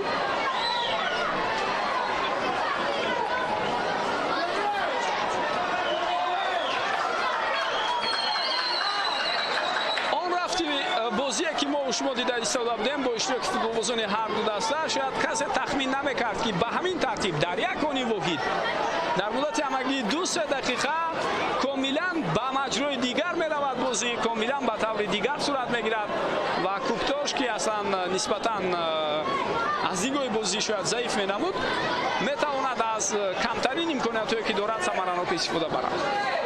البته این هم جهتی خاص است. این رو هم اعتراف کردن لازم و احسن گفتم در کار است با فوتبالیستان دسته کوکتاش. بار دیگر میبینیم پرتافتی که از مسافت طولانی بود و بعداً در این رو دو دفاعگر مرکزی دسته رگر با خطا راه دادن هنگام موقعیت و نتیجه همین شد که گل دوم رو موحدین عادلوف به هدف رساند. موحدین در بازی گذشته هم به دروازه دسته خوجند گل زده بود در دقیقه 72. بعد از چند لحظه دو تغییرات در حیاط دسته رگر صورت میگیرد و این آخرین امیدهای هستند که فوتبالبازان دسته رگر استعداد مربیان و مخلصان دسته اکنون دارند. شاید با عوض کردن فوتبالبازان اندک بهبودی هم دیده شود در بازی. تا این لحظه واقعا سه فوتبالباز در حیاط دسته رگر عوض کرده شد.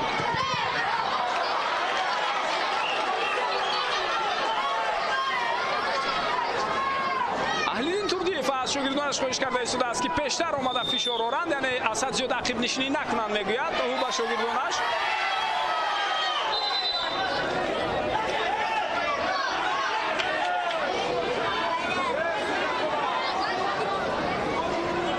بار دیگر میبینیم لحظه رو که چگونه عزیزبک سلطانов در برابر شورا دلمرادov قاعده بازی رو ویران کرد. اکبر شلدوری آرش پرتافتی تو به سوی و به کناری راست و اینجا فوتبالبازی رگر توپو در میدان نگاه داشته نتوانست. وقتی البته عصبی میشوند، وقتی فشار زیاد میشود، این گونه خطاها باز هم میافزاید.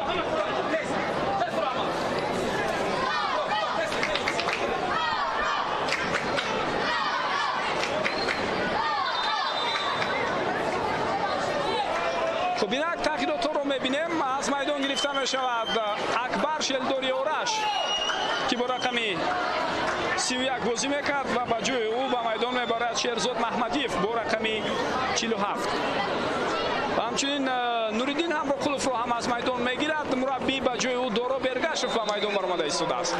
دورو برگشف اصلا دفاعگر است. بینندگان گرامی، اما تجربه بازی در خط هجوم رو دارد و این تجربه رو ابتدا محض در حیاط دسته رگر پیدا کرد. بعداً یک مدت در دسته فایسکند اگر خطا نکنم بازی کرده بود. دروب که اونجا هم دیده بودیم در چند از بازی ها در نقش هجوم کننده استفاده برده بودن مربیان دسته. یعنی این یک تجربه نو نیست. دروب اکنون ممکن است با پورگی با جای نوریدین همراقلوف در خط حمله بازی کند.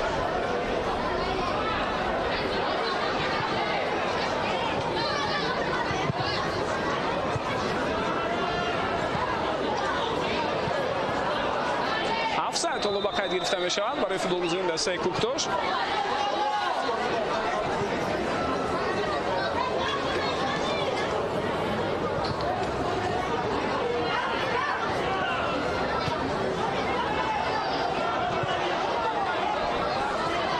ابراهیم زاکیروف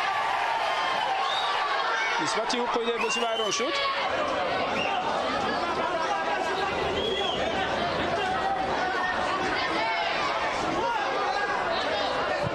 زاکیروف اینجا ضربه راست اکنون جانبی دروازه است و دروازه‌بان ابراهام آدونکار در موقع خود استوارانه بازی میکند و با همین توپ رو به دست خود میآورد.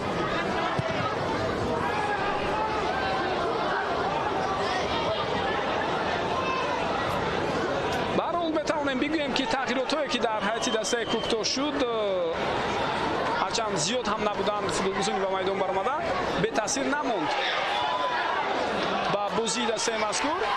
مثلا سوندای الان جیسون خیلی خوب با بازی همراه شد. علاوه بر این باید بگویم که اصلا کوکتاش در بازی قبلی هم از نگاه بازی برای مثال در هفته رقابت با استقلال چندان بد نمایی نکرد، هرچند در ورزشگاه مرکزی شهر دوشنبه اونها 2-0 در همون بازی باخته بودند.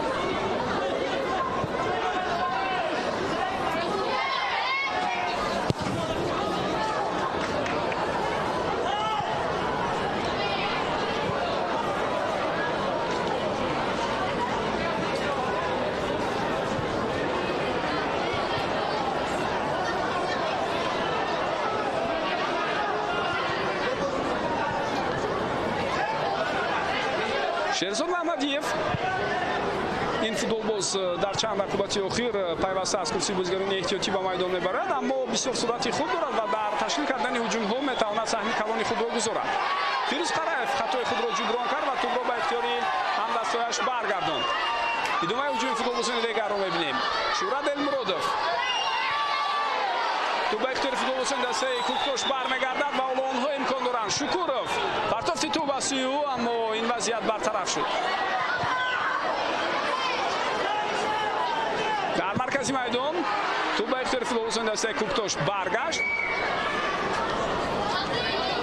و در این حالت اکنون میتوانیم بگوییم که حکمت‌الله رسولوف بازی بسیار خوب نشان داد. رسولوف توسط کنار راست به پیش میرود. ارسال توپ به سوی او، دروازه‌بان بسیار هم خوب و به طور عالی بازی میکند. توپ را هم در میدان نگاه داشت و هم توانست بعداً به دست گیرد. بار دیگر میبینیم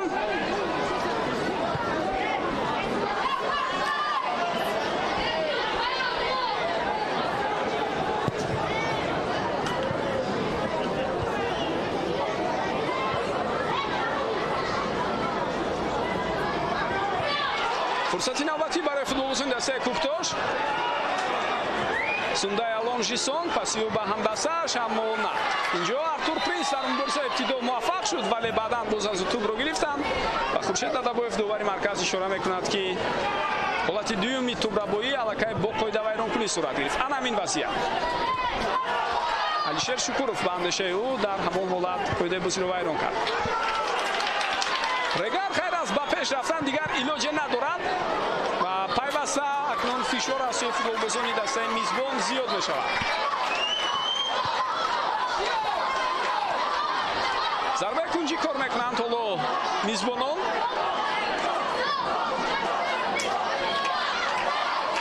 حکمت‌الله رسولوف پرتافت توپ به سوی او و دروازه‌بان در این حالت بسیار عالی بازی میکند و توپ را به دست خود میگیرد.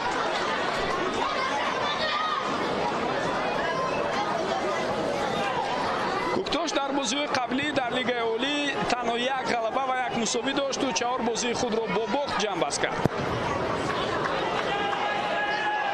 غلبه‌شان را بالاتر گفتیم که با حساب کلان مقابل خطلان بود، بعد از آن مساوی با خوجند و اینک در بازی سوم بعد از آمدن سرمربی نو اهل‌الدین توردیف دسته نزدیک است که نتیجه مثبت را به قید گیرد.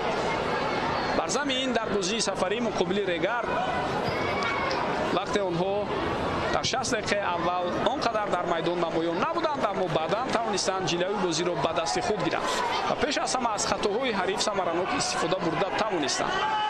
اینم البته مهارت طلب میکند، اینم زحمت و تلاش خاصه دارد در میدان. نوفهمی نوبتی بین فوتبالبازان رگار و دورو برگشف به همدستش پس داد، اما الکی اونجا همدستش به خط هجوم تیار نبود که بگذرد و باز هم فشار را دوام دهد.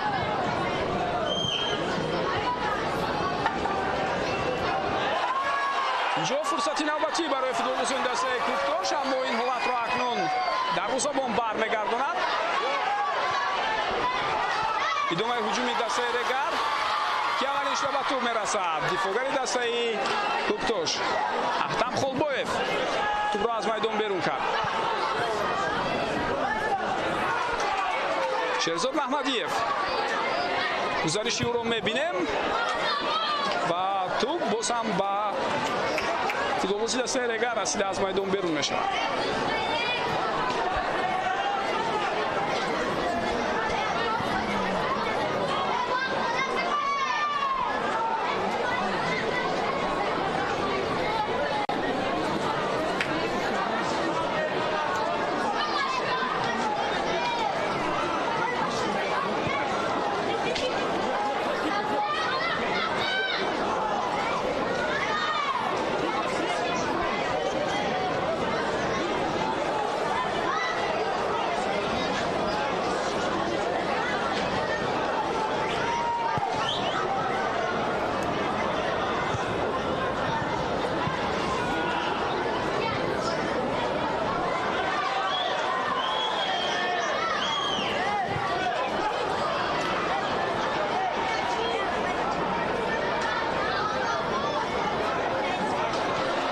باز یک هجوم خطرناک دیگر از سوی فوتبالبازان دسته کوکتوش اینجا به نظر میرسد و ببینید تا در نهایت کار برای آنها حقوق اجرای ضربه کنجی نیز پیدا شده است.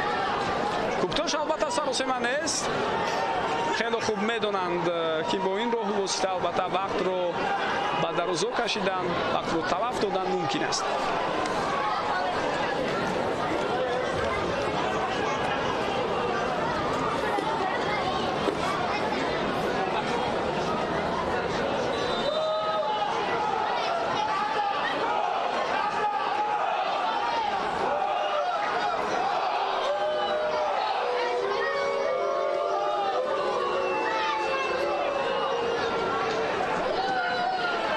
اینجا اکنون توپ رو در میدان نگاه داشتن نتوانستند فوتبالبازان دسته کوکتوش و توپ با همین میدان رو ترک کرد.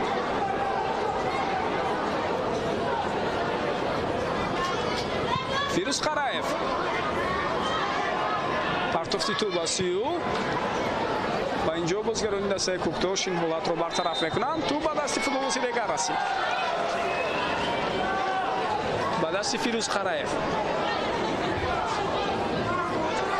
فوتبالبازان از مقداری وقت و عموما امکانیت ندادن مربیان ناراضگی بیان میکنند، اما فکر دارم بیشتر از همه باید بازیگران در مورد آن بیاندیشند که چگونه همون مقدار وقتی که مربی با وجود میکند خوب خود را در میدان نشان دهد.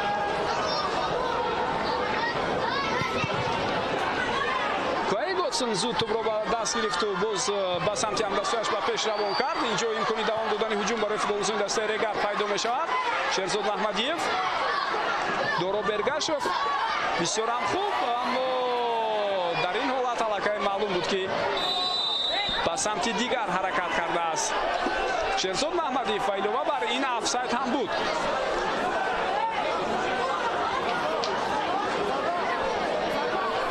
دیگر میتوانید ببینید بله با فوتبالبازی که توپ روان کرده شد در حالت آفساید قرار داشت، اما او از بردن دست کشید، هم دسته او به سمت توپ حرکت نمود، اما چطور دیدیم کمک داور آفساید رو به قید گرفت. اوت به فایده دسته مهمان است.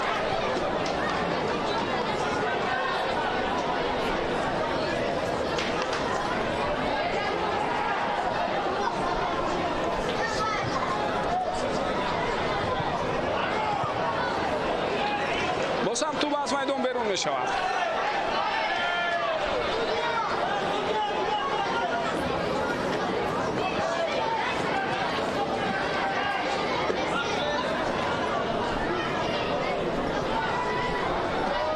و بینندگان گرامی در مورد بازی‌های بین خودی این دو دسته گزارشی بسیار عالی فوتبالبازان دسته کوکتوش و سوندای لونژیسونگ چگونه به طور عالی گذشت. اکنون ممکن است برای فوتبالبازان دسته رگر هم فرصت پیدا شود، اما ابراهام اودونکور زود پیش روی حمله فوتبالبازان رگر رو میگیرد.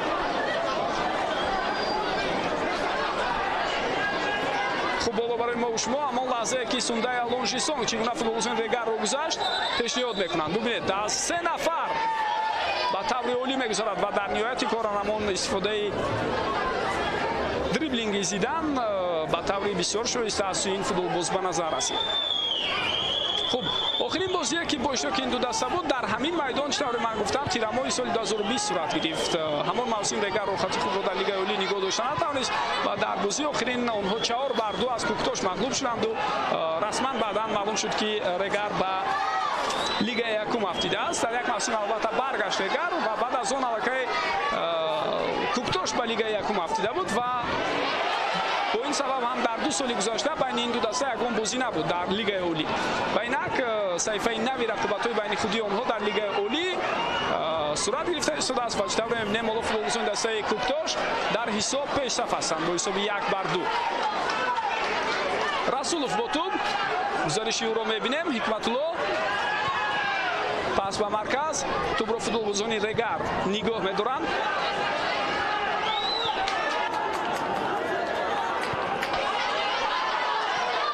دورو برگاشوف پرتافتی توپ به سوی او، اما این وضعیت را اکنون محمد کمال برطرف میکند.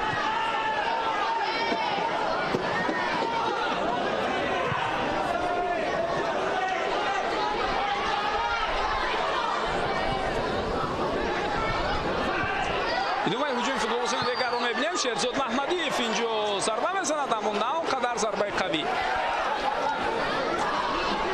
Ва бояд бигӯям ки то ҳамон ғалабае ки ман болотар ишора кардам дар тирамоҳи соли 2020 буд, Куктош дар бозиҳо бар муқобили Регар ягон пирӯзӣ надошт. Яъне дар мавсими 2018-2019 пирӯзиҳо набуданд дар баробари Регар, аммо баъдан ҳамон ғалаба ба қайд гирифта шуд. Ва агар имрӯз ғалаба ба даст оранд футболбозони ноҳияи Рӯдакӣ, пас имконият пайдо мекунанд то дуюмин ғалабаи худро дар баробари Регар дар таърихи рақобатҳояшон дар Лигаи олӣ сабт намоянд.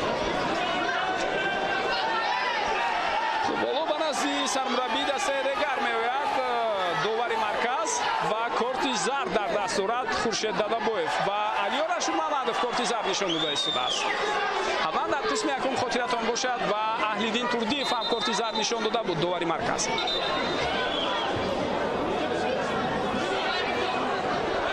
ба футболбози дастаи Куктош ки осеб гирифта буд ёрии тиббӣ мерасониданд бояд.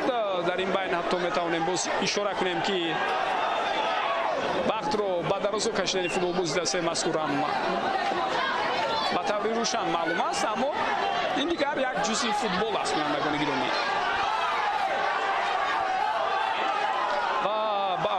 ба мо ҳамон лаҳзаеро нишон дода истоданд ки Алиёр Ашурмамадов дигар худро идора карда наметавонад, аллакай ба дохили майдон қадам мезанад. яъне аз ҳамон вазъият ба фикрам боис барон шуд ки ба ӯ корти зард нишон диҳам. хуб, бози дигар бора оғоз шуд. партофти навбатии тӯб, Муродов ин вазъиятро бартараф кард. хатои бозигари дастаи Куктош ва имконияти беҳтаринро футболбозони Регар истифода накарданд, аммо зарбаи кунҷӣ аст ба фоидаи онҳо. дақиқаи 88 қариб буд боиси баробар шудани ҳисоб шавад. бори дигар мебинем ана ин хатои бисёр дағал. Абдухалил Боронов зарба зад ва тӯб ба футболбози Куктош расида аз майдон берун шуд. вазъияти стандартӣ ба фоидаи дастаи Регар. асосият дар авҷи аъло аст дар бозии имрӯза бо иштироки дастаҳои Регар ва Куктош. Фирӯз Қараев партофти тӯб ба сӯи ӯ ва боз ҳам тӯб ба футболбози дастаи Куктош расида аз майдон берун мешавад.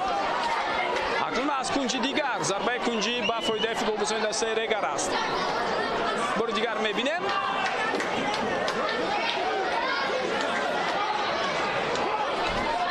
Сулаймон Собиров ва Шӯҳрат Элмуродов дар ҳамон ҳолат бо ҳам бархӯрданд.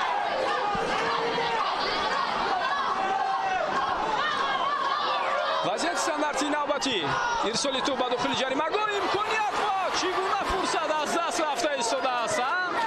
дар қабати дуюм ба мо Шоҳрух Санговро нишон медиҳанд ки шояд маҳз ӯ зарба зада бошад дар ҳамин ҳолат.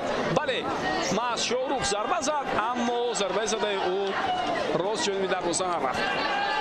ду имконияти хуб баъд аз оне ки голи дуюмро сар доданд футболбозони дастаи Регар барояшон пайдо шуд. анамин ду фурсат, аммо ҳардуи онро истифода бурда натавонистанд.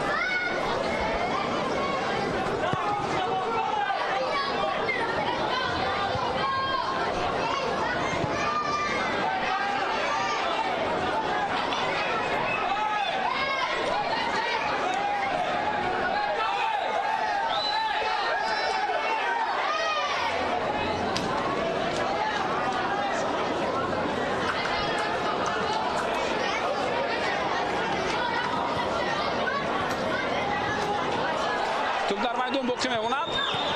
Азбек Султонов партофти тӯбро анҷом дод. инҷо дар маркази майдон бозам футболбозони Куктош тӯбро соҳиб шуданд, аммо наметавонанд ки ҳуҷумро давом диҳанд ва дар навбати худ футболбозони Регар ҳам ба хато роҳ медиҳанд ва зуд тӯбро ба ихтиёри ҳариф мегузоранд. хуб, вақти асосӣ хотима ёфт. бинандагони гиромӣ, ҳоло 5 дақиқа вақт илова карда шуд, аммо дар ин байн дастаи Куктош ба ҳуҷум мегузарад ва инҷо партофти тӯбро мебинем. аммо маълум мешавад ки тӯб ба бозигари дастаи Регар расида баъдан майдонро тарк кардааст.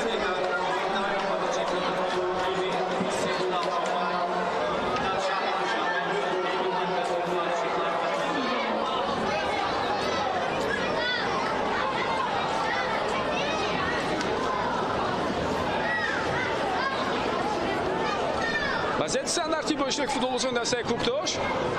партофти тӯбро дидем. ин вазъият бартараф карда шуд. боз як ирсоли дигар ба و این حالت رو هم چطور می‌بینیم فوتبالبازان دیگر برطرف کرده ایستادند. و باز هم چند ثانیه بسیار پرقیمت دیگر رو فوتبالبازان دسته کوکتوش البته تلف می‌دهند و چطور گفتیم این یک کاری معمولی هم هست در فوتبال. دسته که در حساب پیشرفت است این کار را میکند، برای دسته که در حساب خفا میماند این پسند است. اما اگر جایها عوض شوند حتما این کار تکرار می‌یابد. بینندگان گرامی از این خاطر جای نگرانی شدید نیست. اینجا آیا قاعده بازی ویران نشد؟ دوباره شروع میکند که نه. برای اگر قاعده ویران کنی هم باشد بیرون از جریمه گاه بود در همان حالت. تا با آخر تلاش کرد شورا دلمرودوف تا اینکه پاس داد به همدستش اما موفق نشد. کای گوتسن ضربه او و توپ رو به پیش روان میکنند. دیگر یگان ایلاج نیست. وقت رفت کم باقی مانده ایستاده است. تمامی قوه ها رو به خط هجوم ریگر باید سفربر کند تا اینکه حساب رو کوشش کند که برابر نماید. امروز واقعا بازیه که کای گوتسن نشان میدهد بسیاری ها را نگران کرده ایستاده است. اصلا در دوره‌ای که در خطلون بازی میکرد چندان بازی بعد نشان نمیداد او. خطای فوتبالبازی دسته کوکتوش اینجا به نظر رسید از یک سلطانوف. قاعده بازی را ویران کرد و حالا باز یک فوتبالبازی دیگری کوکتوش که رو به زمین پرتافته است تا اینکه وقت را کشال دهد. اما بازیگران دیگر به این چیز توجه نمیکنند. شورا دلمرودوف توپ را دوباره شروع کرد که بازی در آوردن ممکن است. فرصت برای بازیگران دسته دیگر آیا پیدا میشود یا نه؟ دروازه‌بان ابراهام آدمکار در این مبارزه با تنهایی پیشروی فوتبالبازان دیگر را گرفته ایستاده است. بسیار مشکل بود بازی امروزه برای فوتبالبازان هر دو دسته. معلوم است که خیلی خسته هم هستند.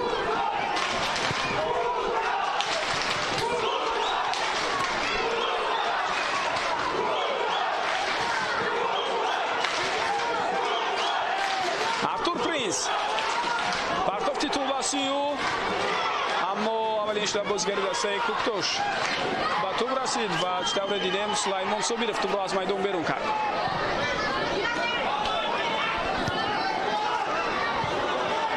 وقت رفت کم باقی میماند برای بازیگران شهری ترسونزاده. فیروز قرایف پرتافتی نوبتی تو واسیو این وضعیت رو هم اعظمجان مرودوف برطرف کرده ایستاده است. امروز بازی خوب نشان داد دفاعگر مرکزی مذکور. فرصتی نوبتی اما نه. و بازیگران دیگر حالا میسر نمیشد که جانب دروازه حریف ضربه زنند. باز هم به فایده دسته میزبان است. حدود 1.5 دقیقه دیگر وقت دارند برای اصلاح کردن اون خطاهایی که داشتن در هفته بازی. اما یا کوکتوش چنین اجازه میدهد و کوکتوش حالا امکانیت نوبتی را پیدا کرده است برای تشکیل کردن عکس الهجوم. قوه‌ها تقریبا برابر هستند. 4 نفر بر مقابل 4 نفر. پرتافت توپ اما دروازه‌بان اینجا اکنون توپ را به دست می‌آورد. دقیقه آخرین هم شروع شد. از 5 دقیقه علاوه کرده دوبار. دورو برگاشف. البته فایده دسته ریگر است. با چنین رفتی بازی با یک امتیاز هم راضی هستند فوتبالبازان دسته ریگر. اما همین یک امتیاز رو هم دیگر به دست آوردن برایشان بسیار مشکل است که تقریبا دیگر امکان ناپذیر هم می‌نماید با اون حرکت‌هایی که طول چند دقیقه اخیر دارند فوتبالبازان دسته میزبان. و توپ اینجا به دست فوتبالبازی دسته ریگر رسید و هجومی نوبتی هم باز داشته می‌شود از سوی داوری مرکز.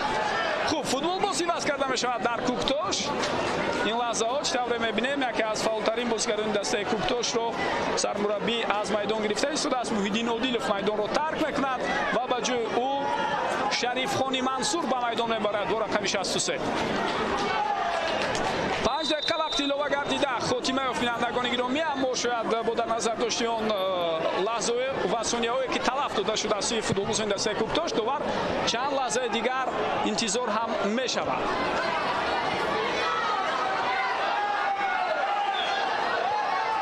فیروز قرایف پرتافت توپ به سوی او.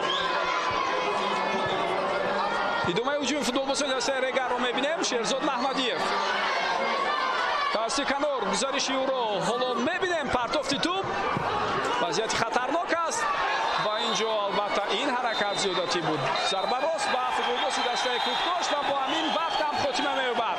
Куктош як ғалабаи бисёр боиродавиро дар рафти рақобат дар сафар муқобили дастаи Регар ба даст овард ва ин шодии хурсандии сиёди мураббиёни дастаи Куктош аст. Локанам Аҳлиддин Турдиев, Алиҷон Турдиназаров ва дигар мураббиёне ки дар ин даста кор мекунанд бо ин пирӯзӣ табрик мегӯем, зеро онҳо тавонистанд рафти рақобате ки астан аз нигоҳи бозӣ хело қафо мемонданд дар 60 дақиқаи аввал баъдан комилан дигар кунанд. албатта аз иштибоҳҳои ҳариф самаранок истифода бурданд, аммо ин дигар як паҳлӯи футбол аст ва футболбозони дастаи Куктош локанам ғалабаи бисёр хуби худро ба даст меоранд, ғалабаи боиродавиро, ва ин дар ҷадвали мусобиқа имкон медиҳад ки онҳо низ акнун 7 имтиёз ба даст оранд ва якбора Хуҷанд, Артиш ва Куктош ҳоло бо 7 имтиёзӣ аз зинаҳои 8 то 10ро дар ҷадвали мусобиқа ишғол мекунанд. Регар бо ҳамон 8 голе ки дошт дар зинаи 7 боқӣ мемонад ва ин бохти сеюме аст ки ин мавсим шогирдони Алиё Рашид Муҳаммадов ба он дучор омада истоданд ва ин бисёр бохти аламоварам ҳаст аз он бохтҳои қаблие ки мову шумо дидем. беҳуда барои мову шумо коргардон дарвозабонро нишон намедиҳанд. маҳз хатои Куае Готсон оғози нобарориҳои дастаи Регар дар бозии имрӯза буд. бисёр испос мекунем ки тӯли ин муддат моро ҳамроҳӣ кардед. бинандагони гиромӣ, гузориши мустақими мо аз варзишгоҳи Талко Аренаи шаҳри Турсунзода аз ҷараёни бозии даври 8-уми Лигаи Олӣ ба ин дастаҳои Регар Тадас ва Куктош пешниҳоди шумо шуд таҳти роҳбарии коргардон Фирӯз Бахтибеков ва ёвари ӯ Комрон Нориён. мо ин гузоришро таҳия кардем. дар назди микрофон Шораи Парвизи Маҳмадамин буд. то дорҳои дигар сеҳатманду пирӯз бошед. бо умеди оне ки дастаи дӯстдоштаи шумо ғалаба мекунад, ман ба гузориши навбатӣ нуқта мегузорам. хайр.